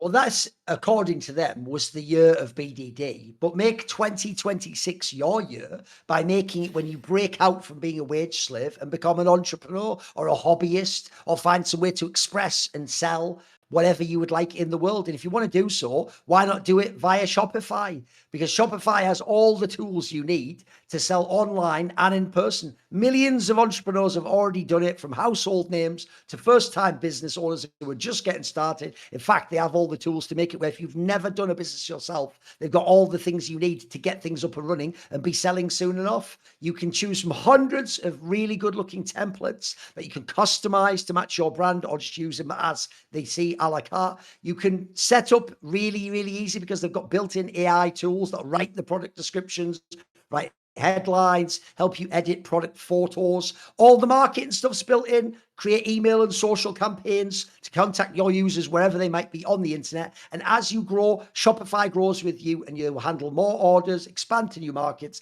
and you do it all from the same exact dashboard. So in 2026, stop waiting and start selling with Shopify. Sign up for your $1 per month trial and start selling today at shopify.com/summoning. Go to shopify.com/summoning. That's shopify.com/summoning. Hear your first cha-ching this year with Shopify by your side. Right. Have a quick 2 minutes off, and then we'll do some viewer questions and wrap. Sounds good to me. Back after the break. Right, we're back for the final section, which is, of course, the viewer questions. The way you do it is the way you've always done it. You subscribe to the Last Free Nation Discord. Then there are a series of channels in the like crew members or crewmates section. Obviously, go to the SI questions, submit a question there. If you are shy about having your username read out, just say, please don't read out my username, and ask the question on its own. Obviously, I do not guarantee I will ask your question. I just ask the ones that I either have time for, seem interesting, or feel appropriate to the show. So, ask good questions, basically. Yeah, absolutely. I enjoyed the philosophy ones last time. They were fun. Some very different ones. Here's one. So Fede says, fate of the universe on the line. The aliens have the Death Star pointed at Earth. Which jungler do you want on your side in the smite fight to decide the fate of the universe? This the smite fight for the fate of the universe. So hang on, what's the context of this? So there's the Death Star pointed at Earth. What do you mean by the smite fight? As in terms of There's a smite fight, I assume, for a Baron that wins us the game. And if we get the smite, we survive. And if we okay, lose the right, smite, right. I mean, look, the problem here is presumably the alien jungler is really good. We're just taking this as for granted. Yeah. Well, I mean, the argument is actually you pick Gumayusi because if you already have a jungler and they're going for into a fairly good 50-50, Gumayusi actually adds you a percentage outside of that. Legitimately, Guma does some weird stuff around objectives, despite not being a jungler. The question is about a jungler, though. God, who has a really good steal rate? I mean, I don't know. It's just based off of history. It's someone from T1. It has to be someone from T1. It would have to be someone like Ona. They are just very, very clutch in those great moments. Because you have to really pick a player that does very, very well under pressure, has very high success rate under pressure. So it has to be someone that's won a lot in those situations. That comes down to like either literally Guma or Ona, because they've just won the big tournaments under the biggest pressure. I'm going to go with an old school pull. I'm going Yeah. to pick Dandy. Because Dandy, Prince of he's Thieves. the Prince of Thieves. There we go. This is actually the one Oh area my he was God. an insane specialist, wasn't he? True, it was a long time ago and it was a limited True. time. Yeah, but I think this was pretty much his specialty.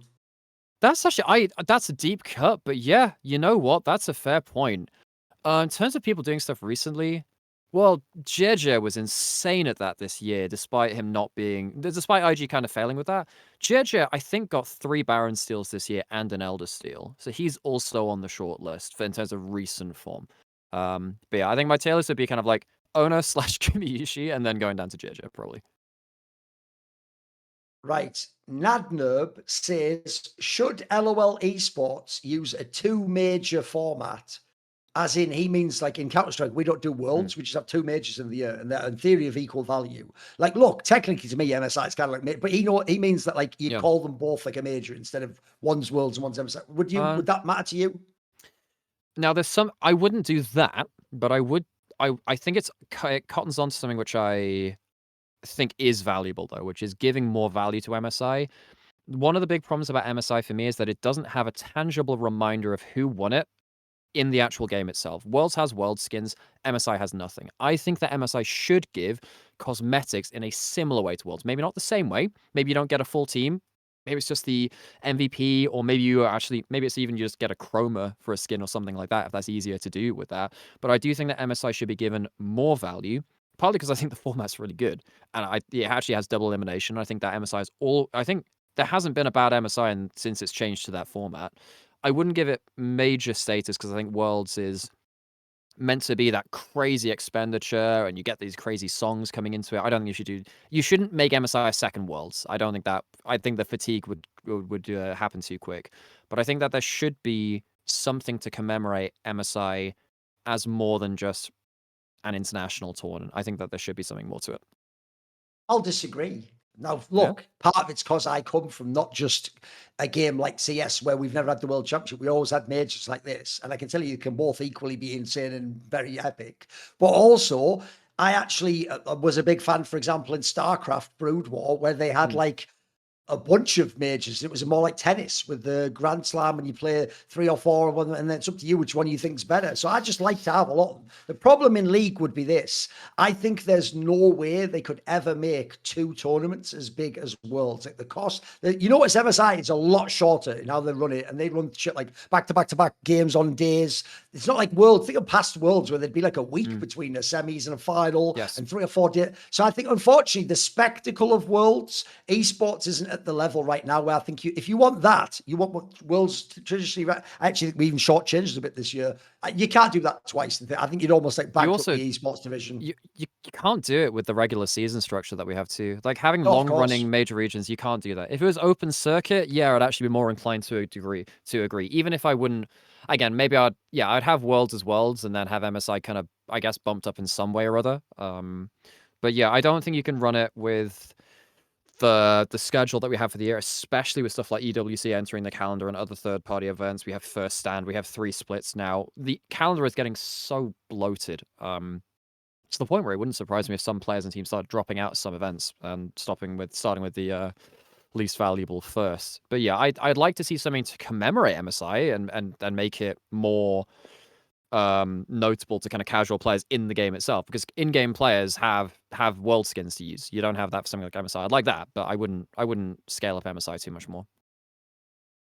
Yeah, says, hello, Thorin and esteemed guest host. This was obviously when people didn't know if we'd be here every time. Right. At least he actually future-proofed it, though. That's Fair actually a play, clever fair angle, play. by the way, because if it had said Yamato, maybe I'd have skipped that one, right? So do you think that if Riot had implemented the law-related thematic seasons in 2015 and 2016 and built a solid foundation for players to connect with the champions they enjoy instead of just changing the jungle every season, that they might have retained more players or potentially even intrigued new players to join? What do you think of this angle?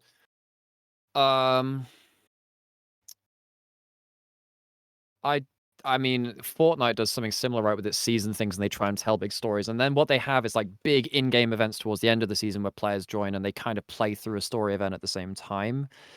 There is some precedent for saying that big games have worked out pretty well by having these big ensemble story events. The problem for League is that as the Ruination event, which happened mid-COVID, they wanted it to be bigger, but then I think COVID scuttled some of those plans, or at least they changed the timings of it.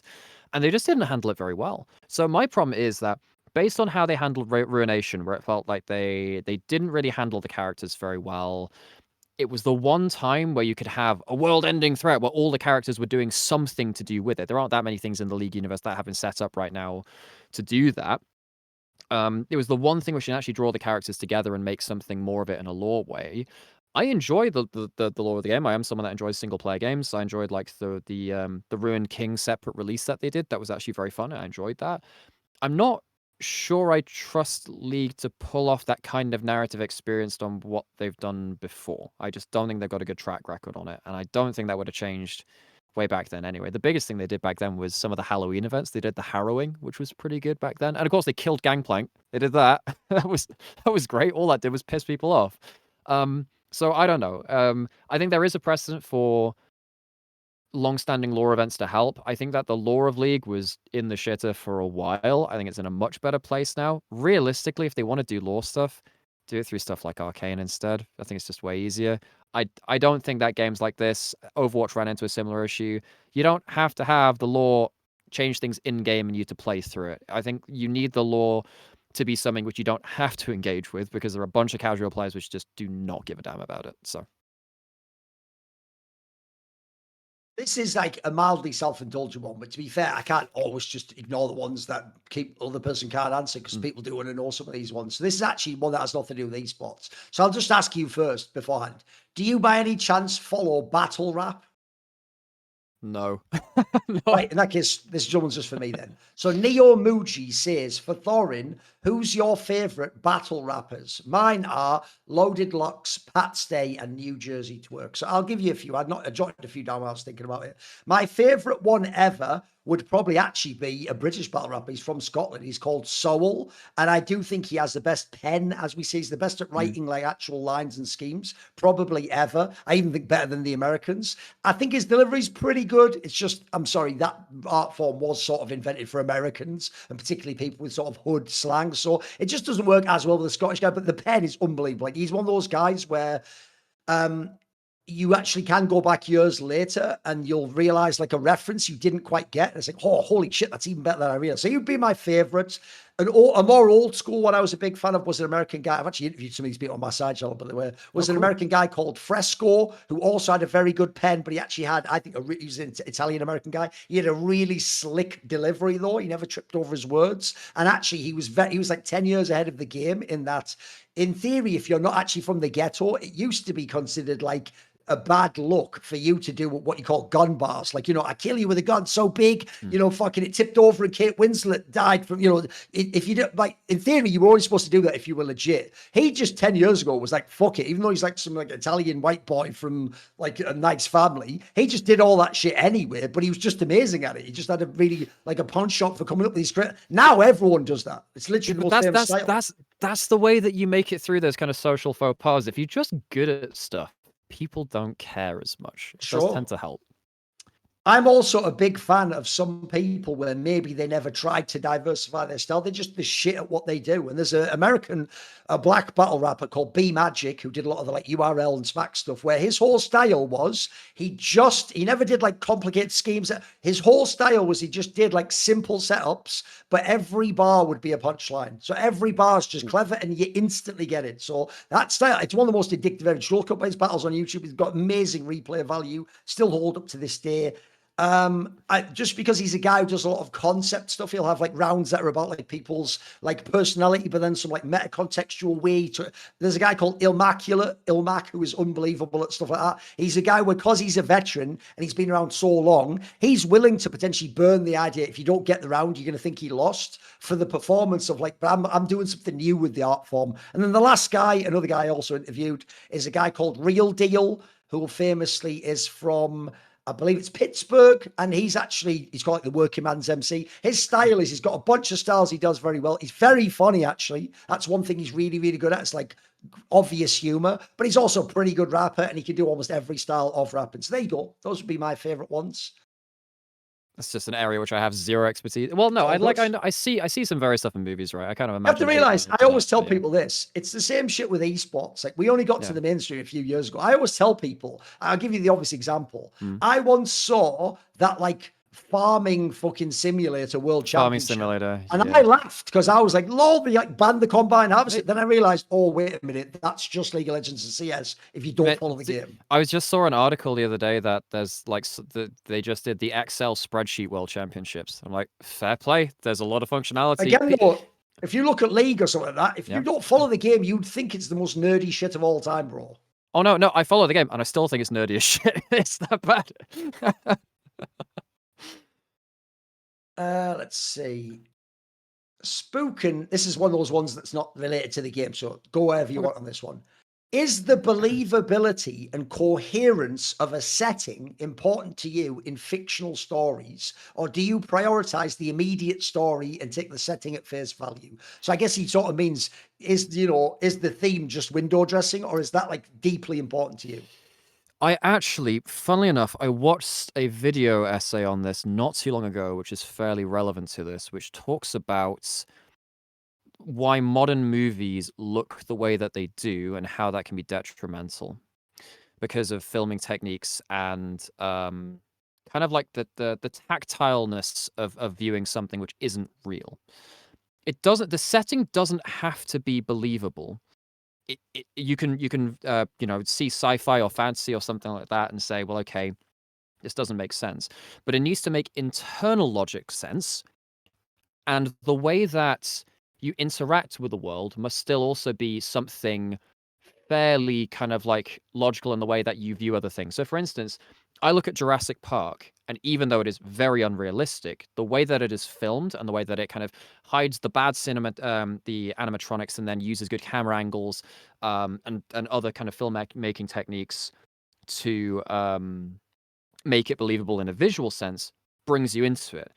Similarly, stuff like the recent Avatar movies from James Cameron, they just released one recently, right? They put so much detail into it that even though it's very fantastical and whatever, I don't mind that. So for me, it's actually a lot more about the delivery of how realistic it is. It can be something completely fantastical and just very obviously this is not real. As long as it sells me on that premise, I don't particularly care.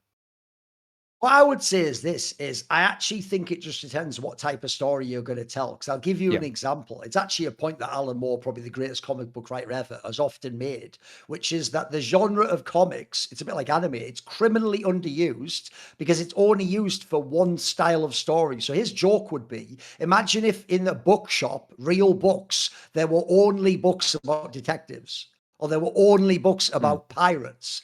There wasn't, books about like Russian philosophy or like tales from fucking Parisian nobles in the 18th century. There was only one type. Well, that's what comic books are like, because they're just all superheroes. 99% of them are superheroes. Or it's Japanese anime, which is nearly all for fucking shonen and the teenagers. So essentially, I think actually in the same way as in a comic book, you can do incredible, fantastical things, but there are some amazing like European and even like indie comics that are just like real life stuff. Like, I'm a big fan of the Ed Brubaker series called Criminal, which is just telling like hard-boiled film noir-esque stories. So essentially, in general, I get the angle he's going for. If you're doing something fictional, yeah, it doesn't have to be believable at all. Be fantastical. Do you dream logic and things that don't even make sense. Make it incredible in that sense. I, to some degree, do care more about the story and what you do with the acting. But at the same time, if you make an angle where it's like it's supposed to be really set in New York in real life and it's about people's relationships, you probably want to put a bit of natural coherence and things don't seem too crazy. Because if it doesn't, it comes across as poorly researched at that point. At that point, it's just like, you know, you actually haven't done your due diligence. You're trying to make a story about a place which you don't inherently understand. Like, my favorite author is probably Terry Pratchett, and he dips into surrealism an awful lot in a fantasy setting. But he has enough research about it to make it work within his own setting, even if and then he uses that as a real world allegory or whatever. Obviously, that goes away from the kind of the realistic side of things. But even when you're in fantasy settings, you need to understand your fantasy setting enough to make the most out of it. So someone like Brandon Sanderson, he actually does entire lectures on magic settings in the books he uses without even writing a book around them, saying, well, what would happen to society if magic was based on wind? And then, well, everything's got sails on it and everything uses kites or whatever. You have to make that internal sense, because once you buy into those small details, it makes a lot of sense. Actually, I started rewatching The Expanse recently too, and the way they thought about how would a bird fly in low gravity. That makes a lot of difference to me too, because even though the CGI probably doesn't hold up to huge budget movies of whatever era, the attention to details and the thoughts behind these things which might not be story relevant but are important to the setting really do. Another one where they asked me something, but luckily for this one, you can answer it as well. So he says, Private says Thorin has mentioned when he first starts learning about something, sports, movies, etc., he tries to make the focus on breadth rather than depth. Can you elaborate further on how to go about doing this? How do you find all of the different styles? Do you purely watch said activity, or do you also seek out analysis from others? Now, what's bizarre about this question is it shows how different communication is, because that's actually 180 the opposite of what I have always said I do. Right. I don't go on breadth. What I do is the opposite. The reason I get into a field is typically some brilliant person in that field has caught my eye. So it could be, for example, when I started watching tennis in the modern day, not the 90s, I got back in because I watched Roger Federer and I was like, this guy is basically like a genius whose racket is a fucking paintbrush when he plays the game. And what I say is the opposite. I say when I get in, because I'm initially drawn by one person, this is why I think this is the way to get into things. Like if you want to get into CS and you don't watch CS, don't think, well, I don't follow the game. I don't know what FPS is. I don't know the history of the game. No. Watch now any of the following three players. Donk from Team Spirit, who's an amazing aggressive rifler. Monacy from Falcons, who's an unbelievable, like high impact AWPer. And Zimu was probably the best all rounder and AWPs and is very good. And because whichever one you love, then you can just follow them. And the beauty of following them is they all play each other. So in following them, you'll learn who Monacy is and you'll learn who Donk is. And in following their careers, you'll learn who their teammates are and you'll get a sense of what it's like to be good on the maps. And basically, you're just following selfishly your player. But within about 6 months to a year, you'll have sort of like tripped over and learned half the context of the scene. So I do the opposite. I find an author that I go all of his books, all of his things. Then I find, maybe if it was like a comic book, right? Maybe then I see, oh, I like the character he did those. Oh, another writer did that. Then I try that. I go the opposite way. I go really vertically deep. And then I expand out on sex. I agree. If you were just going out at the side without knowing anything, I don't know how you'd possibly get a sense of what's good. Realistically, you do whatever interests you and keeps you engaged, and you got to know yourself. That's the best thing. But yeah, I think I do it the same as you. I need to do something deep enough because everything references that. And if I don't understand in depth the thing that it's just referencing, I feel like I don't get a good enough experience of it. Yes. Probably the biggest one I've done this with recently is I've just through YouTube auto scrolling, I've gone through a lot of competitive Pokemon history stuff through Wolfie VGC. He's one of the guys who just does incredibly in-depth videos and whatever. And once I know, well, okay, well, this team comp works like this. Well, I know this is why this works that way. And if I didn't know that first bit, then what's the point of me even doing this breadth thing? Because all I'd have to do, if I did things in breadth instead of depth, I'd have to just revisit everything again anyway to get to that depth. And I'd actually have to overwrite my understanding of what I looked over in the first place. If you go into something deep enough, then something references it. You have a good starting point to work with. So what I would suggest is just find the stuff which is referenced the most, the real core pillars of what you're getting into, whether it is a famous player or something about the setting which you're going into, and then using that and seeing what that references and you build it out. As you said, you'll basically work your way into a better understanding anyway, just by going down that rabbit hole.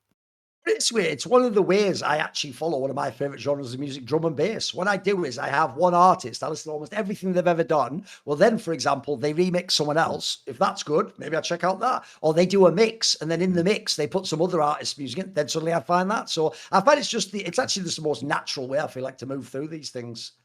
Oh, I Like, did by the actually way, tell you. it's also why when people complain we talk about things too much, you don't get what being an expert and being passionate is about. I'll give you an example. Why are you always going about Froggen? I watched every game he ever played in his entire career. So as a result, to even refer to Caps or to how Jensen plays or I have to refer to Froggen. Like, it wouldn't make They sense. exist in the same context. In your case, there's a reason why you don't just reference Faker. You reference Faker's Ari because that's the champion that you are drawn to the most, and you think you have the best perception of how it's played and what's done. So I think it's actually, it seem strange to some people because it's nerdy, but I think it's quite natural, as we're saying. No, I completely agree. Yeah, go on to this one.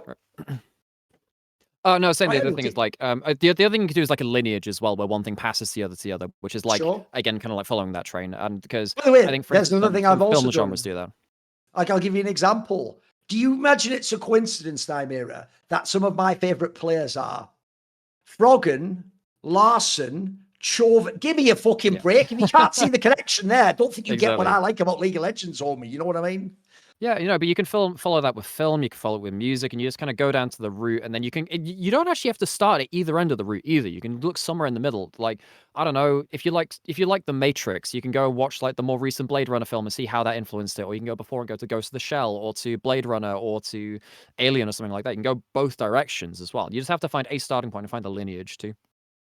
Have you, by any chance, ever read C.S. Lewis's Space Trilogy? No, I haven't. Obviously, he's the guy that wrote Lion, the Witch, and the Wardrobe. But no, I've not read the Space trilogy. Right. Basically, the reason why this guy asks it is because it's become sort of like a hidden gem within like fantasy, because it's one of those ones where he wrote it, even though it's literally a space trilogy about like spacefaring nations and humans in the future, though. But it's one of these ones where he uses it. It's actually the same with the Narnia series. It's just everyone only knows the first book. What they eventually use it for is, I would say Narnia is actually more, I mean, literally the parallels are obvious. Narnia is more actually C.S. Lewis exploring his religious view of the world. Yes. Space Trilogy is almost more like he used a space sci-fi theme as the setting for his political views about society and how we operate and archetypes and how different. So, for example, even though it was written fucking ages ago, I mean, C.S. Lewis has been dead for a long time. It actually has elements in, for example, that people think sort of like precurse like woke thinking, for example, or certain ways that people try to like censor things. So that's one of the reasons why it's become back in vogue now. So anyway, this guy must have seen me reference it, because he says, I read the Space Trilogy by C.S. Lewis on yours and Charles Carroll's recommendation. Would you consider doing a full video breakdown similar to how I did like a review of True Detective season 1? Basically, I sort of went into some of the references and where they pastiche and where they took it from. And he says, if not, would you give some thoughts on the trilogy here? Put it this way, I don't really promise things I'm going to do, especially on my fucking side channel. It's not even my job, mate. Like, I'm not going to be on a fucking deadline. So I say to you, I'm going to do. Yeah. So put it this way, it is something I would potentially be interested in. That is actually one of those series, as I just alluded to there. I do think I could take a lot out of it and connect things here and there. So I will consider it. Let's see. You know that J.R.R. Tolkien almost ended his friendship with C.S. Lewis because he added Santa into the Narnia Chronicles? He really hated that. Well, I mean, the funny thing is, along similar lines, by the way, there's actually an angle like that people don't know. As well as the fact he never finished the Silmarillion. Supposedly, Tolkien was thinking of doing like a sequel to Lord of the Rings or something that was going to be like super dark or something, and then he just abandoned it for whatever reason. Tolkien's in a weird spot because he didn't actually want to write a novel. He wanted to write history books and language. He actually wanted to go to university for like linguistics. They turned him down, so he did creative writing and then just invented like 4 different languages to put into his books. So, failed his way into side route. that will be the end of this episode. That will be the end for this year. Merry Christmas, Happy New Year, etc. Because obviously we're not going to do every week. We'll take next week off. We'll be back sometime after that where we will start up again. Luckily in League of Legends, there will always be drama. There'll be signings, things will happen. And also we'll start previewing LEC Versus, which starts, I think, on the 17th of January. It's quite soon, Sounds about actually. right, yep. And so we'll see you next year.